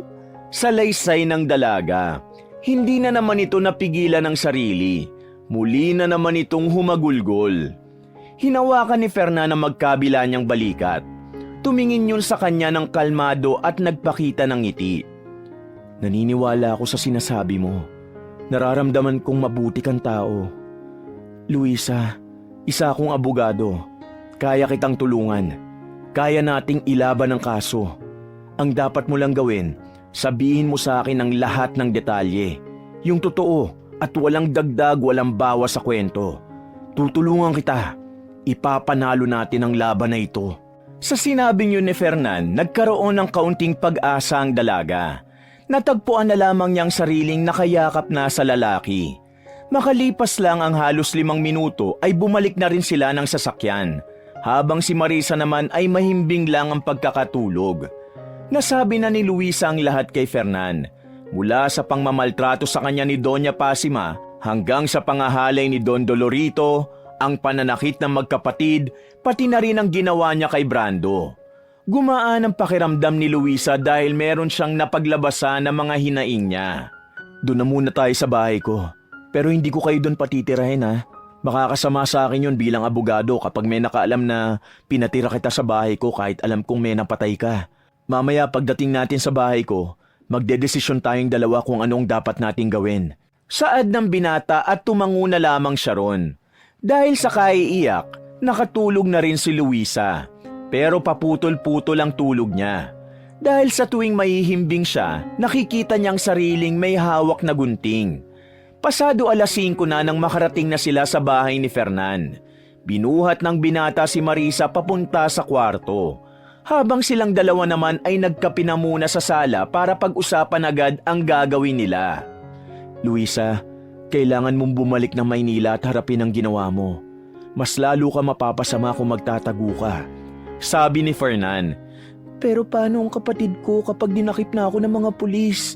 Natatakot ako. Baka makulong na ako at hindi na ako makalaya ng tuluyan. Ano na lang ang mangyayari kay Marisa? Nagsisimula na namang maiyak ang dalaga. Luisa, kaya nga tutulungan kita. Ako ang tatayong abogado mo. Dadaan sa proseso ang lahat. At sa proseso na yon, lalaban tayo. Hindi kita pababayaan. Basta tatandaan mo lang lahat ng sinabi ko sa'yo. Huwag ka na mag-alala sa kapatid mo. Ako nang bahala sa kanya. Meron akong kakilala na pwedeng mag-alaga sa kanya habang lumalaban tayo sa kaso. Mamaya rin pupuntahan natin ang taong yon. At pagkatapos babalikan na ng Maynila. Susuko ka sa mga pulis. Huwag kang mag-alala. Darating naman ako agad. Sabi ni Fernan. Patango na lamang ang nagawang tugon ni Luisa. Magpahinga ka na muna ha. Kailangan mo ng lakas.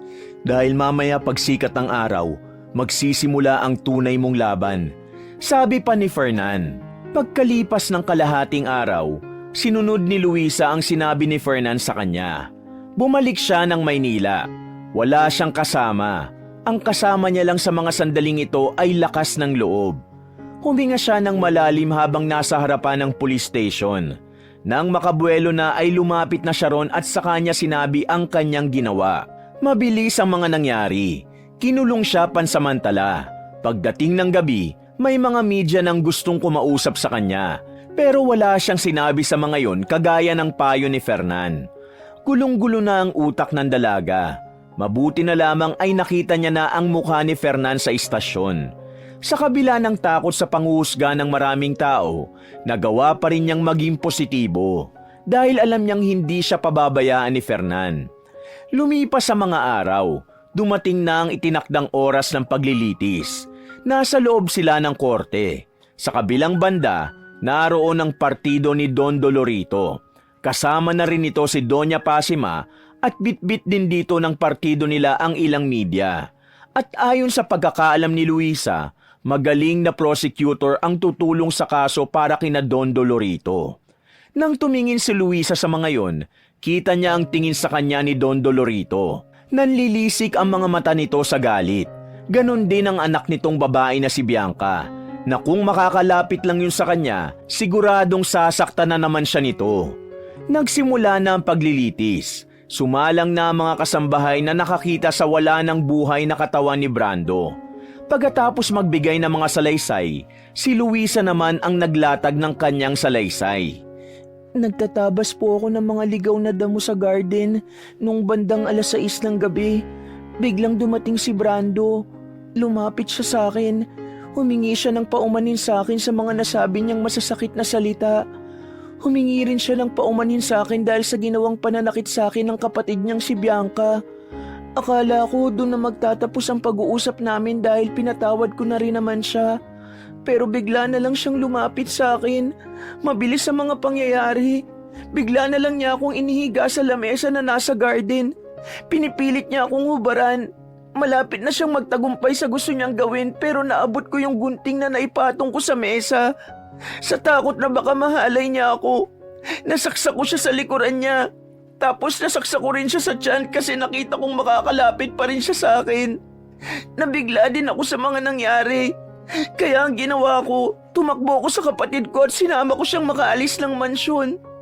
Wala po talaga akong intensyon na patayin siya. Dinipensahan ko lang ang sarili ko sa kanya. Salaysay ni Luisa. Pagkatapos magbigay ni Luisa ng salaysay, Lumapit naman sa kanya ang babaeng prosecutor. Kung wala kang intensyon na gawin ang krimen na yon, bakit mo pa siya sinaksak sa tiyan? Samantalang nung saksakin mo siya sa likuran, meron ka ng pagkakataon na tumakbo at makapagsumbong sa kinauukulan.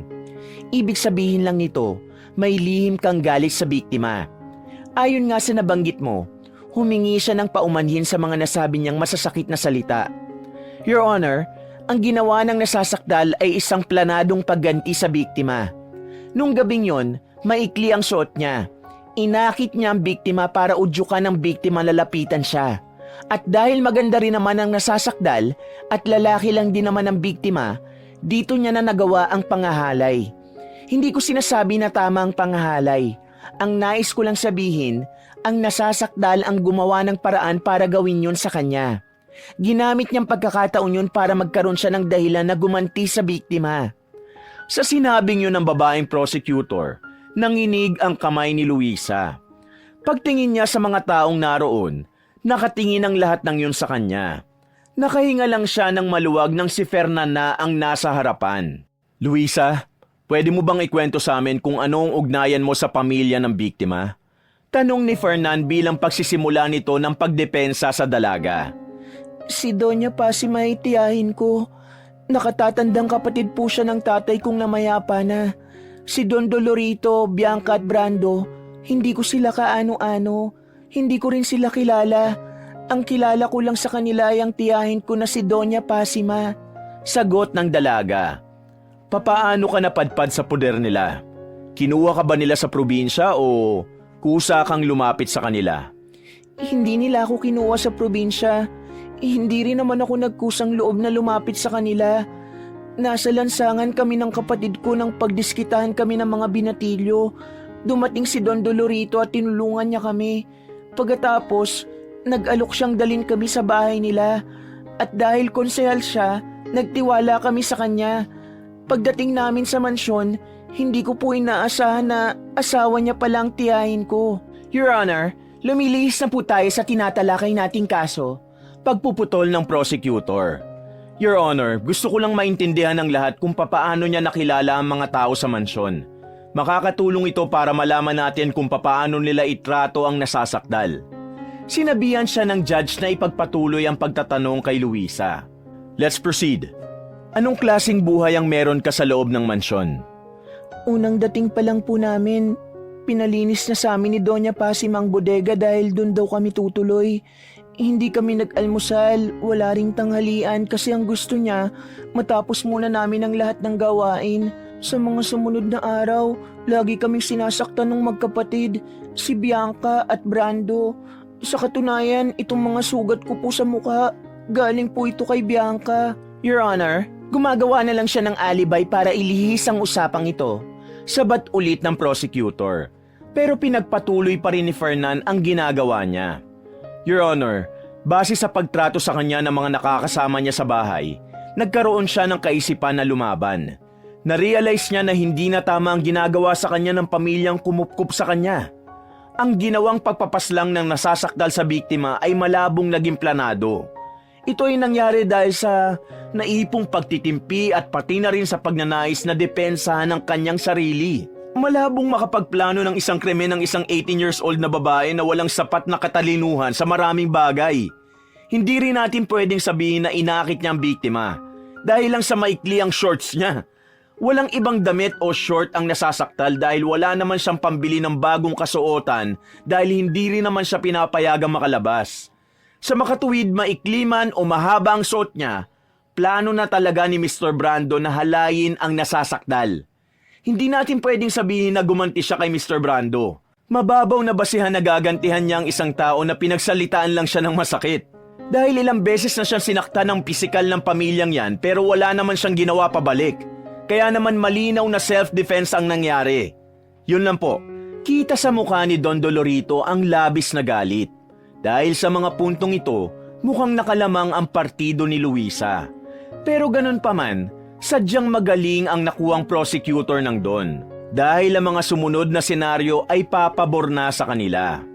Your Honor, meron lang akong mga maidadagdag na ebidensya na magsasabing una pa lang ay intensyonan ng nasasakdal na paslangin ang biktima.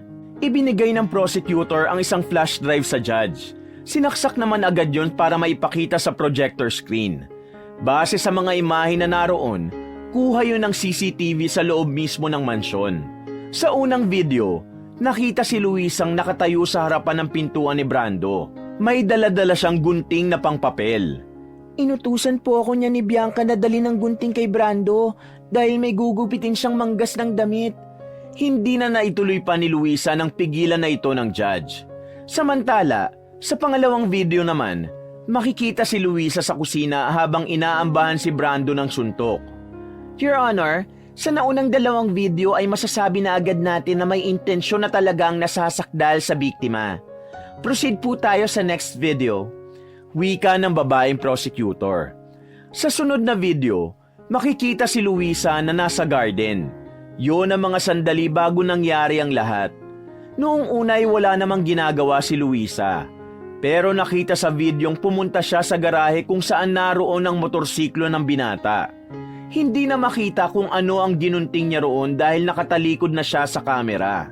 Your Honor, may dala siyang gunting na panghalaman. Pinuntahan niya ang motorsiklo ng biktima base sa nakita nyo. Para siyang may ginunting sa motorsiklo. Tinangka niyang alisan ng preno ang motor. Pero dahil wala naman siyang kaalaman kung nasaan ang preno, wala siyang nagawa. Pinagdiskitahan na lamang niya ang upuan ng motor. Your Honor, sa pagtatangka niyang alisan ng preno ang motor, nagpapatunay lang ito na gusto niya talagang mapahamak ang biktima. Sa madaling sabi, may intensyon talaga siyang ipahamak ang kliyente ko. Nakangising naglakad ang prosecutor pabalik sa upuan nito. Sa puntong ito, ramdam na ni Fernan na tagilid sila. Hindi inaasahan ng binata na gagawa ng pabrikadong ebidensya ang partido nito. Nagkaroon ng 10 minutes break ang hearing. Sinamantala na ni Fernan ang pagkakataon para kausapin sandali si Luisa. Nakikita niya kasing parang natataranta na ang dalaga. Fernan, anong gagawin ko? Hindi naman totoo yung mga nasa video. Yung sa gunting, inutusan talaga ako nun. Yung pag-amba, oo, totoo yun, pero hanggang ganun lang yun. Yung sa motor, yung mga pasabit lang ang ginunting ko ron. Nakakat lahat ng video. Nanginginig pa ang tinig ni Luisa habang sinasabi yon. Kumalma ka. Malulusutan natin to. Magtiwala ka lang sa akin. Tinapik-tapik na lamang ni Fernan ang balikat ng babae. Makalipas lang ang ilang sandali, muling nagpatuloy ang pagdinig. Sa puntong ito, ibabagsak na ng kabilang partido ang pinakamabigat nilang sandata. At yun ay walang iba kundi ang tinuturing nilang alas na testigo. Your Honor, narito po ang huling testigo na magpapatibay na solido ang motibo ng pagpatay ng nasasakdal sa biktima. Sabi ng prosecutor. Tumayo si Doña Pasima para tumistigo. Nanlalaki naman ang mata ni Luisa nang makita yon. Hindi siya makapaniwalang pati si Doña Pasima ay makikiisa rin sa mga imbentong kwento. Maaari mo bang sabihin sa aming lahat kung anong nasaksihan mo nung gabing mangyari ang krimen? Tanong ng prosecutor kay Doña Pasima. Tumingin muna saglit ang matandang babae kay Luisa. Hindi niya maunawaan ang tingin nito. Para itong may naisabihin sa kanya. Totoo na nandoon ako nang mangyari ang krimen. Papunta ako sa garden dahil alam kong naroon si Luisa. May gusto sana akong iutos sa kanya, pero pagdating ko, napalunok ng laway si Luisa. Sobrang lakas ng kabog ng dibdib niya. Batid niyang kung ano man ang sasabihin ng matanda ay makakaapekto sa pag-usad ng kaso. Nakita ko kung paano pinaslang ni Luisa si Brando. Pero, nakita ko rin ang pagtatangka ni Brando na halayin si Luisa. Totoo ang sinasabi ni Luisa. Pinagtatanggol niya lang ang sarili niya. Sabi ni Doña Pasima. Laking gulat ng lahat kung bakit bumaligtad ang statement ng Doña. Lumapit ang prosecutor kay Doña Pasima at pabulong na nagsalita. Ano pong ginagawa niyo? Pero hindi yun pinansin ng matandang babae. Nagpatuloy pa ito sa pagsasalita. Wala na itong pakialam kahit namang galaiti sa kanya ang konsehal na si Dolorito. Nakita ko ang lahat ng nangyari. Si Brando, gustong-gusto niyang angkinin si Luisa. Kahit naman siguro sinong babae, ganun at ganun pa rin ang gagawin. Anong ginagawa mo, Pasima? Hindi na nakatiis si Don Dolorito at nagsalita na rin ito. Inawat yun ng mga security nang tangkain itong lumapit sa kanila. Nandito ako sa harapan ninyong lahat para na rin ibunyag kung anong klaseng tao ang pinakamamahal nating konsehal. Ang akala ninyong mabuti at mabait na konsehal, may tinatagong kademonyohan. Marami siyang dinadalang babae sa opisina niya. Karamihan sa mga yon menor de edad. May iba rin mga babae na pinipilit niya makipagtalik sa kanya. Puwersahan niyang ginagawa yun kagaya na lamang ng ginawa niya kay Luisa. Ilang beses niyang pinagsamantalahan ng dalagang yan. Hindi lang makapagsalita si Luisa dahil pinagbabantaan siya palagi ng konsehal na ito. Sa lahat ng nandito, isipin ninyong maigi. Kung ang ama nga ni Brando ay rapist, ano pa kaya ang anak? Ang mga videong pinalabas nila kanina, lahat yun ay sinadyang putulin. Pero ang totoong video ay ayaw nilang ilabas. Kaya walang katotohanan ng lahat ng sinasabi nila kay Luisa. Tuluyan ng umingay sa loob ng korte noong mga sandaling yon. Nasira na ang plano ng kabilang kampo. Sandaling itinigil ang pagdinig. Pero mula nang magsalita si Doña Pasima, mas lalong lumakas ang laban nila Luisa sa kaso. Sa mga sumunod na pagdinig, wala nang maibato ang kabilang kampo. Unti-unti na yung lumubog hanggang sa mapawalang sala si Luisa. Hagulgol ang dalaga nang manalo sila sa laban. Pinalaya na si Luisa. Nakabalik siya sa kanyang kapatid. Niyakap niya agad si Marisa ng mahigpit. Ate, akala ko po hindi ka na babalik. Nakita kita sa balita eh. Kasama ka ng mga pulis. Naiiyak na wika ni Luisa. Hindi kita iiwan. Hinding-hindi, bunso.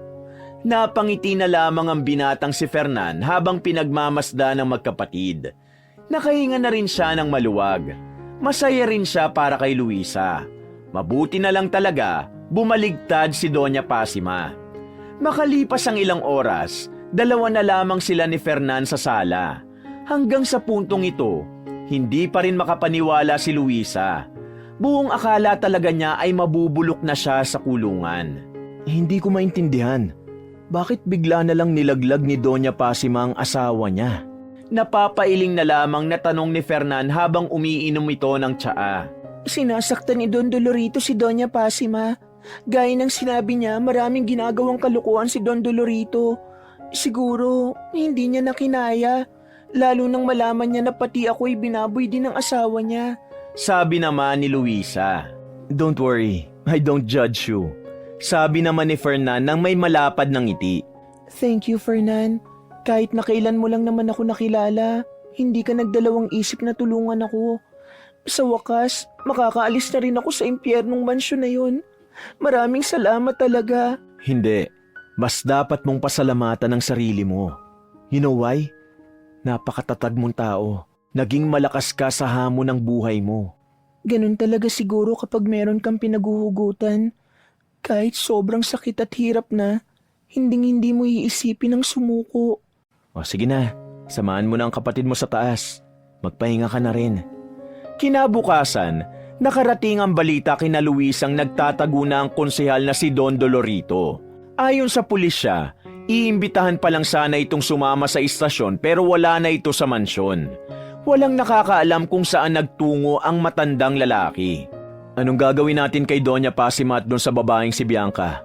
Pinahirapan ka rin nila eh. Dapat pagbayaran nila yon, sabi ni Fernan. Huminga muna ng malalim si Luisa. Hindi niya maintindihan ang kanyang sarili. Kahit na minaltrato siya ng mga yon, tila may natitira pa rin siyang awa. Masyadong malambot ang puso ni Luisa. Hindi ko pa alam. Naguguluhan pa ako. Sagot niya. Sige, hindi na muna kita pipilitin sa bagay na yan. Pero ngayong araw, sasama ka muna sa akin. Pupunta tayo sa station para magbigay ng salaysay sa ginawa sa'yo ni Don Dolorito. Para mas lalo siyang madiin. Pero, sinong kasama ng kapatid ko rito? Tanong niya na may pag-aalala. On the way na ang ate ko. Siya na muna makakasama ni Marisa dito. Pasensya ka na, pati ate mo naabala pa namin. Luisa, wala naman yun.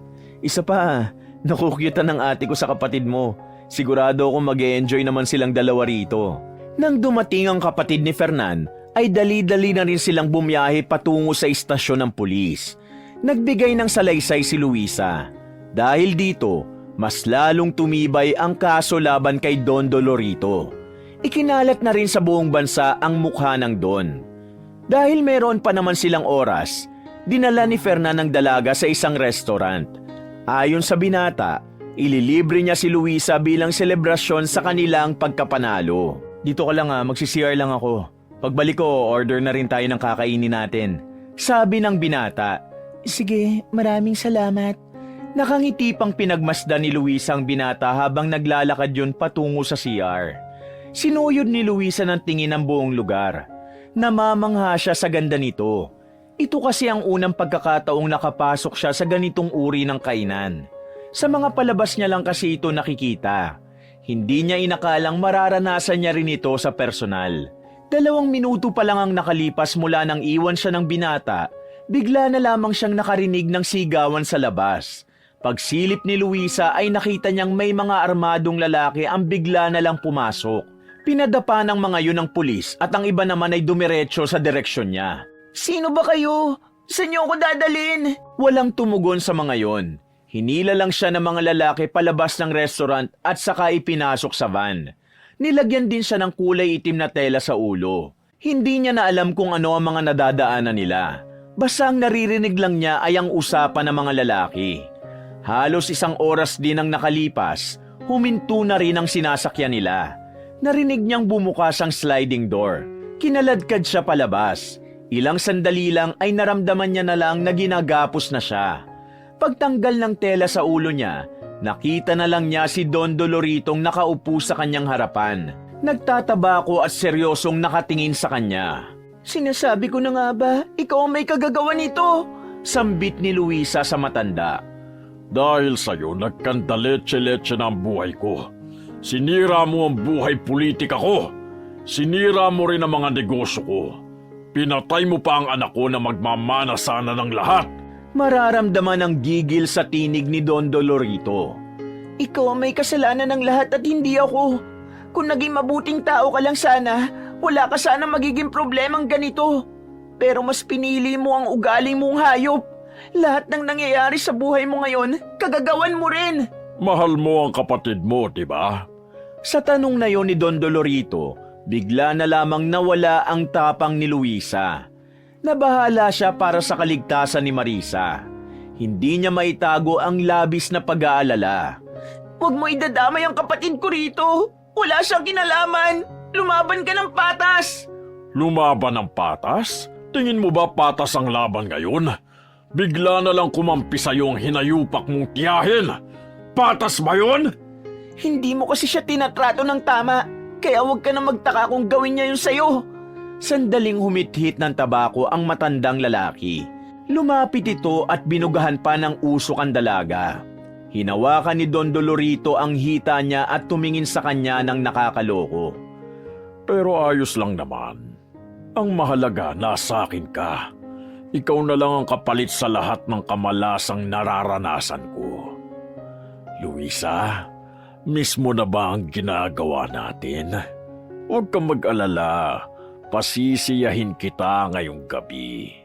Hinaplos-haplos ni Don Dolorito ang buhok niya. Kadiri ka, napaka-demonyo mo. Paano mo ito nagagawa sa mga kababaihan? Sana mapunta ka sa impyerno dahil sa kasamaan mo. Galit na sabi ni Luisa.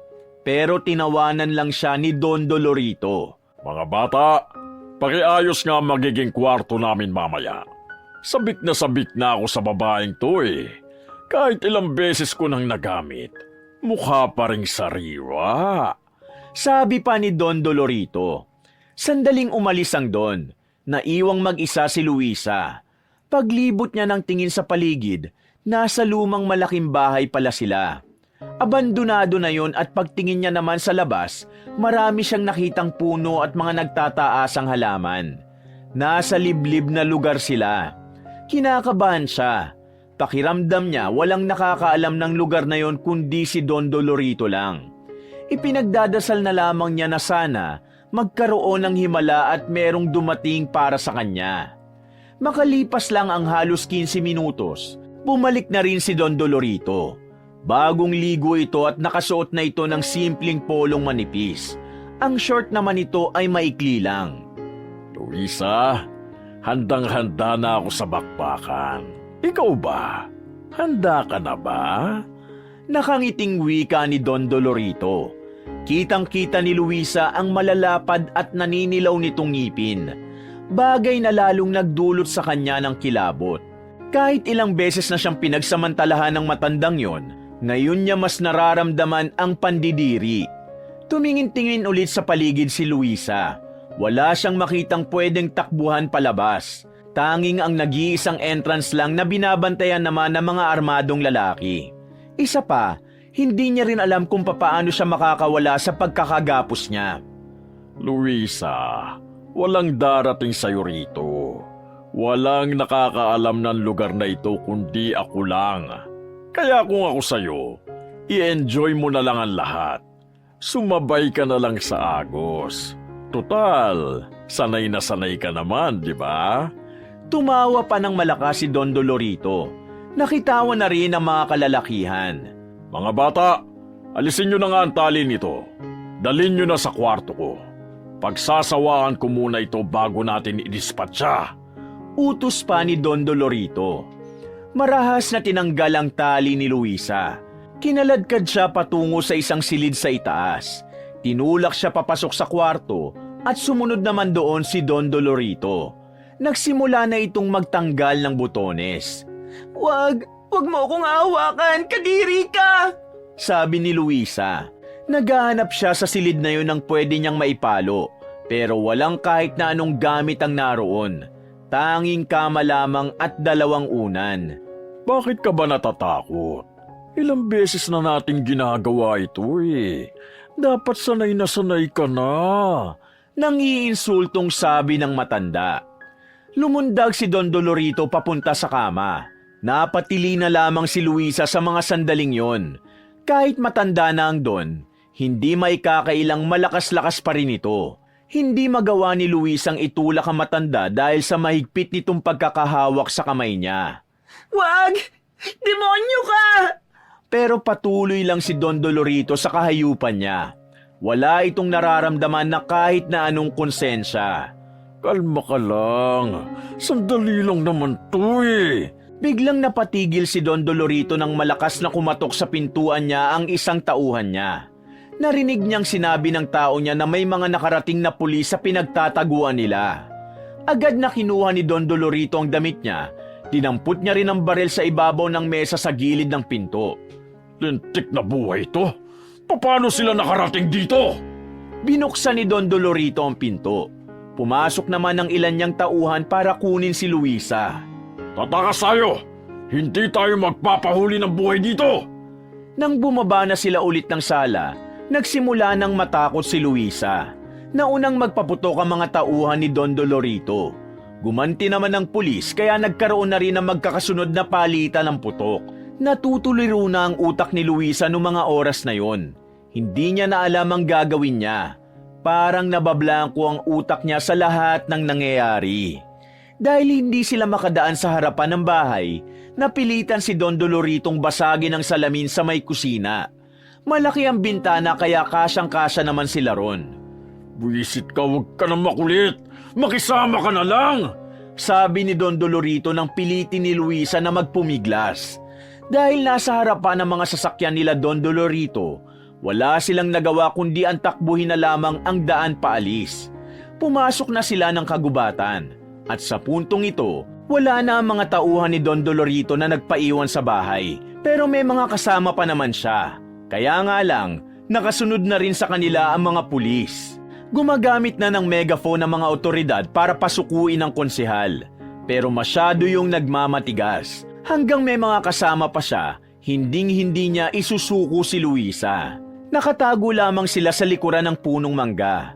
Mga ilang sandali lang, tinig na ni Fernan ang naririnig nila. Konsehal, itigil mo na ito kung ayaw mong mas lumala pa ang kaso mo. Harapin mo ang mga reklamo sa korte. Sabi ni Fernan. Anong harapin? Wala ring mangyayari sa akin dun. Ganun din, makukulong din ako kahit na anong gawin ko. Huwag mo akong utusan.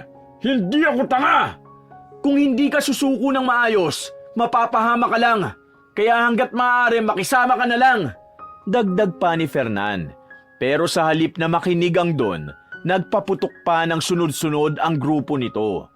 Dahil dito, muling sumiklab ang gulo.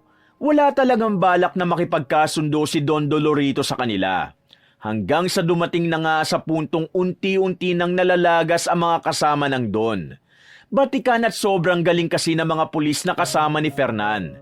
Kahit na madilim, natatamaan na mga yon ang mga tauhan ni Don Dolorito. Makalipas lang ang halos kalahating oras na pagsunod, huminto na si Don Dolorito sa ilog habang nakatutok ang baril nito sa ulo ni Luisa. Wala na itong matatakbuhan, kaya naisip nitong i-hostage na lang ang dalaga. Subukan niyong gumawa ng kahit anong galaw. Sasabog ang bungo ng babaeng ito. Pagbabanta ni Don Dolorito. Nakatutok lang ang baril ng mga pulis habang si Fernan naman ang sumubok na kausapin ng Don. Don Dolorito, konsehal, alam kong gusto mo lang tumakas ngayon. Patatakasin ka namin. Iwan mo lang dyan si Luisa. Wala kaming gagawing masama sa'yo, sabi ni Fernan. Anong tingin mo sa akin, bata? Hindi ako kahapon pinanganak. Alam kong karakas na mga kasama mo. Mas gago pa ako sa gago kaya hindi tatalab sa akin ang ganyang panguto ninyo. Tumawa pa ang Don na parang nabubuwang. Ibaba niyo ang mga baril niyo kung hindi papuputukan ko ang ulo nito. Dagdag pa ni Don Dolorito. Sinenyasan ni Fernan ang mga pulis. Kailangan nilang sundin ang sinasabi ni Don Dolorito dahil siguradong hindi yun magdadalawang isip na barilin ng dalaga. Kilala nila ang Don base sa mga impormasyong nakalap nila. Halangang kaluluwa nito hindi lang sa pang-aabuso sa kababaihan, pati na rin sa pagpatay ng tao. Nakababa na ang mga baril nila. Ano pang gusto mong kondisyon para ibigay mo sa amin si Luisa? Kailangan mo ba ng masasakyan? Hayaan ka namin makabalik sa bahay na yon at gamitin mo ang mga sasakyang naroon, sabi pa ni Fernan. Wala akong kailangan. Ang kailangan ko ay itong babaeng ito. Nababaliw na ako rito. Hindi ko ito hahayaang mawala sa akin. Kayo, ihagis niyo ang mga baril niyo sa ilog. Pagkatapos tumalikod kayo, walang harap hanggat hindi kami nakakaalis. Sandali pang nagtinginan ng mga pulis. Tila nagdadalawang isip ang mga yon sa gustong mangyari ni Don Dolorito. Pero napilitan na lamang silang gawin yon nang ambang kakalabitin na nito ang gatilyo ng baril. Dali-daling inihagis sa mga pulis ang kanilang mga baril. Pagkatapos, tumalikod na rin ang mga yon. Ikaw rin, anong tingin mo sa sarili mo? Espesyal ka? Tumalikod ka rin! Sigaw nito kay Fernan. Sinunod na lamang ni Fernan ang sinabi ni Don Dolorito. Tignan ninyo ang mga sarili nyo. Para kayong mga basang sisiw na walang magawa. Mga walang kwenta! Sabi ni Don Dolorito. Wala itong kamalay-malay na may nakatutok na sa noo niya na pulang bilog. Isang laser na nagmumula sa dilim. Ilang sandali pa, nakarinig na lang sila ng malakas na putok. Tumumba bigla si Don Dolorito at tuluyan na nitong nabitiwan si Luisa. Mabilis namang tumakbo si Fernan para kunin ang dalaga. Takot na takot itong yumakap sa binata. Matapos ang pangyayaring yun, ay umalis na rin sila ron. Dumating na rin ang mga kukuha sa bangkay ni Don Dolorito. Nang nasa loob na sila ng sasakyan, hindi makapagsalita si Luisa. Ramdam na ramdam pa rin niya ang trauma. Nang makabalik na sila ng Maynila, agad na dumiretso ang dalaga sa istasyon ng pulis. Doon ay may naghihintay na sa kanyang mga media. Mabilis kasing kumalat na wala na nga ang Don na si Dolorito. Hinawi na lamang ni Fernan ang mga taong nakaharang para mabilis silang makapasok sa loob. Kinausap agad si Luisa ng isang pulis. At pagkatapos, binisita niya si Doña Pasima at Bianca. Nag-request kasi ang matandang babae na makausap siya. Sa mahabang mesa na may mga nakapalibot na mga bantay sa gilid, doon sila nagkaharap-harap. Nanlilisik pa rin ang mata ni Biancang nakatingin sa kanya, habang si Doña Pasima naman ay kalmado. Nagtaka si Luisa nang makitang ngumiti ang kanyang tiyahin. Ang ngiting yon ay ngayon niya lang nakita. Kakaiba yon sa mga unang ngiting madalas na pinapakita sa kanya ng matanda. Anong kailangan niyo sa akin? Uutal-utal na tanong ni Luisa. Ang kailangan ko sa'yo? Mamatay ka na rin! Kagaya ng ginawa mo sa kapatid ko! Mamamatay tao ka! Kung alam ko lang na gagawin mo yon, inunahan na sana kita! Sinaksak na sana kita ng tinidor sa leeg! Murderer! Sabi ni Bianca. Nagwawala na ito kaya napilitan ng mga bantay na kunin ang babae at ilayo sa kanila. Huminga ng malalim si Doña Pasima. Ngumiti ito ulit kay Luisa. Galit ako sa papa mo. Unang sabi ni Doña Pasima sa dalaga. Ano po? Noong araw, ang papa mo ang laging pinapabura ng mga magulang namin. Sa aming 7 magkakapatid, siya ang laging magaling, matalino, mahusay, at paborito ng lahat. Samantalang ako na panganay, wala. Inggit lang ako sa bunso namin. Dahil sa kanya, lahat ng ginagawa kong pagsisikap, hindi napapansin ng mga magulang namin. Kaya doon nagsimula ang galit ko sa kanya hanggang sa magkaedad na kami. Alam ko na hindi tama na ibuntun ko sa iyo ang galit ko sa kanya. At hindi rin tama na magalit ako sa kanya dahil lang mas magaling siya kaysa sa akin. Pero yun ang naramdaman ko noong mga panahong yun. At naramdaman ko ulit yun nang makita kita, Luisa. Nang magtagpo ang landas natin, naisip kong ikaw ang gantihan ko dahil wala na ang papa mo. Naisip ko na lahat ng kamalasan sa buhay ko ay sa'yo ko ibubuntun. Pinahirapan kita sa mansyon, kayo ng kapatid mo. Akala ko kasi, mabubuo ang pagkatao ko kapag ginawa ko yun. Pero hindi pala. Mas lalo lang akong nahirapan. Mas lalo ko lang naramdaman na sa aming dalawa ni Benjamin, mas miserable ang buhay ko, Luisa. Alam kong huli na, pero gusto kong humingi ng tawad sa'yo. Wala kang kinalaman sa galit ko sa papa mo. Wala kang ginawang masama sa akin, kaya sana, kapag handa ka na, mapatawad mo ako. Saad ng matandang babae. Sa mga sandaling ito, hindi na napigilan ng dalaga ang maiyak. Pero pinilit pa rin niyang maging kalmado at panatilihin ang kanyang postura. Maraming salamat dahil inamin mo na nagkamali ka.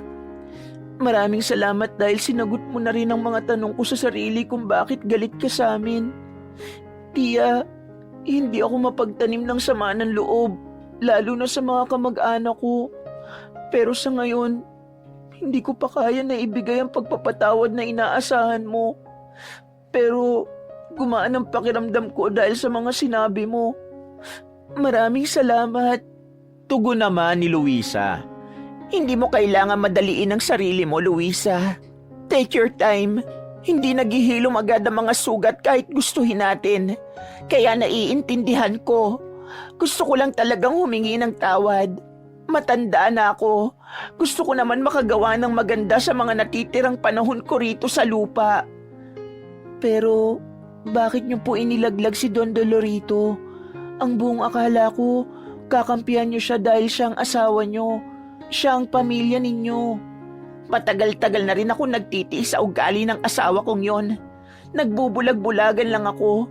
Nakakaya kong baliwalain ang pambababae niya, pananakit niya sa akin, pati na rin ang sapilitan niyang pakikipagtalik sa mga menor de edad. Pero nang malaman ko na pati ikaw ay biniktima niya, hindi ko alam pero doon ko na naramdaman ang tunay na sakit. Bigla kong nakita ang sarili ko sa iyo noong mga panahong bago pa lang kami. Pinagsawaan niya lang din ako. At ngayong matanda na kami, wala na siyang pakialam sa akin. Luisa, ginawa ko yun dahil gusto kong makita mo pa ang tunay na kulay ng buhay. Ayaw kitang matulad sa akin na hanggang ngayon, hindi makaahon kahit maraming pera. Gusto kitang tulungan na ibalik ang ganda ng buhay na ipinagkait sa'yo ng asawa ko. Patawarin mo ko dahil dinanas mo ang lahat ng ito. Sa puntong ito ay naiyak na lamang si Doña Pasima. Ganon din si Luisa na hindi niya inakalang masaklap din pala ang pinagdaanan ng tiyahin niya sa kamay ng walang hiyang si Dolorito. Huwag ho kayong mag-alala, tiya. Wala na po siya. Wala na pong mananakit sa atin. Sabi ni Luisa. Tumayo si Luisa at niyakap niya ang matanda. Luisa, gusto kong mamuhay kayo ng kapatid mo sa komportabling buhay. Ayoko na kayong makita pa sa lansangan. At bilang pagbawi ko na rin ito sa mga ginawa ko sa tatay mo nung araw. Ano pong ibig niyong sabihin? Tanong ni Luisa. Tumingin si Doña Pasima kay Fernan. Lumapit naman ang dalaga sa kanila. Bukas ay aasikasuhin ko na ang yaman ni Doña Pasima para may pangalan na sayo sa lalong madaling panahon. Don't worry, expert ako sa mga ganito kaya ilang araw lang may isasali na sa pangalan mo ang mga dapat mapunta sayo. Sabi ni Fernan. Sa'yo ko ibibigay ang mga yaman kung itinatago ko noon pa. Ikaw lang naman ang deserving doon, Iha. Wala naman akong anak. At kayo na lang ng kapatid mo ang kadugo ko rito na mapagkakatiwalaan ko. Huwag ka mag-alala, Luisa. Hindi ito galing kay Dolorito. Ang yaman na ipapamana ko sa iyo ay galing sa pagnenegosyo ko noon pang hindi ko pa nakikilala si Dolorito. Naipon ko ito. Paliwanag ng matanda. Iha, hindi ko na madadalang yaman ko sa hukay. Kaya mas mainam na mapunta ito sa karapat-dapat. Ngumiti ng malapad si Doña Pasima. Hinawakan pa nito ang pisngi ng dalaga na meron pang sugat. Kinabukasan, agad na inasikaso ni Fernan ang mga papeles. Habang si Luisa naman at ang kanyang kapatid ay nagpapahinga lang sa bahay. Naisarado na ang kaso kay Don Dolorito. Ang kaso naman kay Bianca ay nagpapatuloy pa rin. Samantala, kinailangan ding harapin ni Doña Pasima ang ginawa niyang pangmamaltrato kay Luisa. Pero medyo bumaba ang sentensya niya dahil inamin nito ang kasalanan at hindi rin naman formal na nagkaso si Luisa laban sa matanda. Lumipas pa ang 2 buwan, naninirahan na sa magandang bahay ang magkapatid na Luisa at Marisa. Hindi na sila hihiga sa malamig at maruming semento ng lansangan. Ang ganda naman ng suot mo, Marisa. Tinalo mo pa talaga ako, Sabi ni Luisa nang makitang bumaba na ng hagdan ang kanyang nakababatang kapatid. Siyempre, ate. First time kong dadalaw kay Tia Pasima At saka, first time ko makikita siya na mabait. Sabi nito, nagkatinginan na lamang sina Luisa at Fernan. Good person na si Tia. Kaya dapat good ka rin sa kanya kapag nandun na tayo, ha? Sabi pa ni Luisa. Ate, kailan ba makakalaya si Tia? Para dito na lang din siya sa atin. Tanong ng bata. Marisa, may kailangan kasing pagbayaran si Doña Pasima. Kahit hindi naman nagkaso ang ate mo, sa mata ng batas, meron siyang nilabag. Pero ang maganda lang dito, mas mabilis siyang makakalaya. Kaya sa susunod na taon, baka kasama na natin siya rito. Paliwanag naman ni Fernan. Kaya ikaw, matuto ka na maglinis ng sala. Hindi tayo mag-hire ng kasambahay, ha? Pabiro namang sabi ni Luisa. Matapos ang usapan na yon ay sabay-sabay na rin silang lumabas. Bumiyahe sila patungo sa kung saan nakakulong ang matanda. Dala ang mga pagkain na niluto pa ni Luisa. Inilatag niya yun sa lamesa. Amoy pa lang ay napangiti na si Doña Pasima dahil doon. Alam mo bang noong araw, Papa mo ang may pinakamasarap na luto sa amin? Siguro, doon mo minana ang kahusayan mo sa pagluluto. Nakangiting papuri ni Doña Pasima. Maraming salamat po. Masarap po talaga magluto si Papa. Kapag siyang nagluluto sa bahay namin noon, taob talaga ang kaldero. Natawa na lamang ang dalaga. Ikaw, Marisa, tularan mo ang ate mo, ha? Matatag, matalino, masipag at masikap. Opo, Tia. Siya po ang idol ko Sagot naman ng bata. Teka, gaano na ba kayo katagal ni Luisa? Tanong naman ni Doña Pasima kay Fernan. Nasamid pa ang binata nang marinig yun. Tia, hindi ko po siya boyfriend. Nahihiyang tugon ni Luisa at bigla na lang dumampot ng hotdog sabay kain. Magkaibigan lang po kami. Pero kung masihigit pa ron, why not? Preskong sabi naman ni Fernan. Kita nilang namula si Luisa dahil sa sinabi ng binata. Nagtawanan na lamang sila noong mga sandaling yon. Sama-sama nilang pinagsaluhan ang mga pagkaing nasa hapagkainan. Sa sobrang saya nila, parang nasa normal na bahay lang sila habang kumakain. Lahat ng nangyari sa buhay ni Luisa, naging dahilan yon para mas maging matatag sa bawat hamon. Nilamon man ang madilim na kapalaran, muli naman niyang nakita ang liwanag dahil sa kanyang hindi pagsuko. Si Luisa ay isa lamang sa maraming kababaihan na patuloy na nakikipaglaban sa buhay. Siya ang nagpapatunay na sa bawat dagok ng buhay, mayroong paparating na liwanag at kulay. Wakas!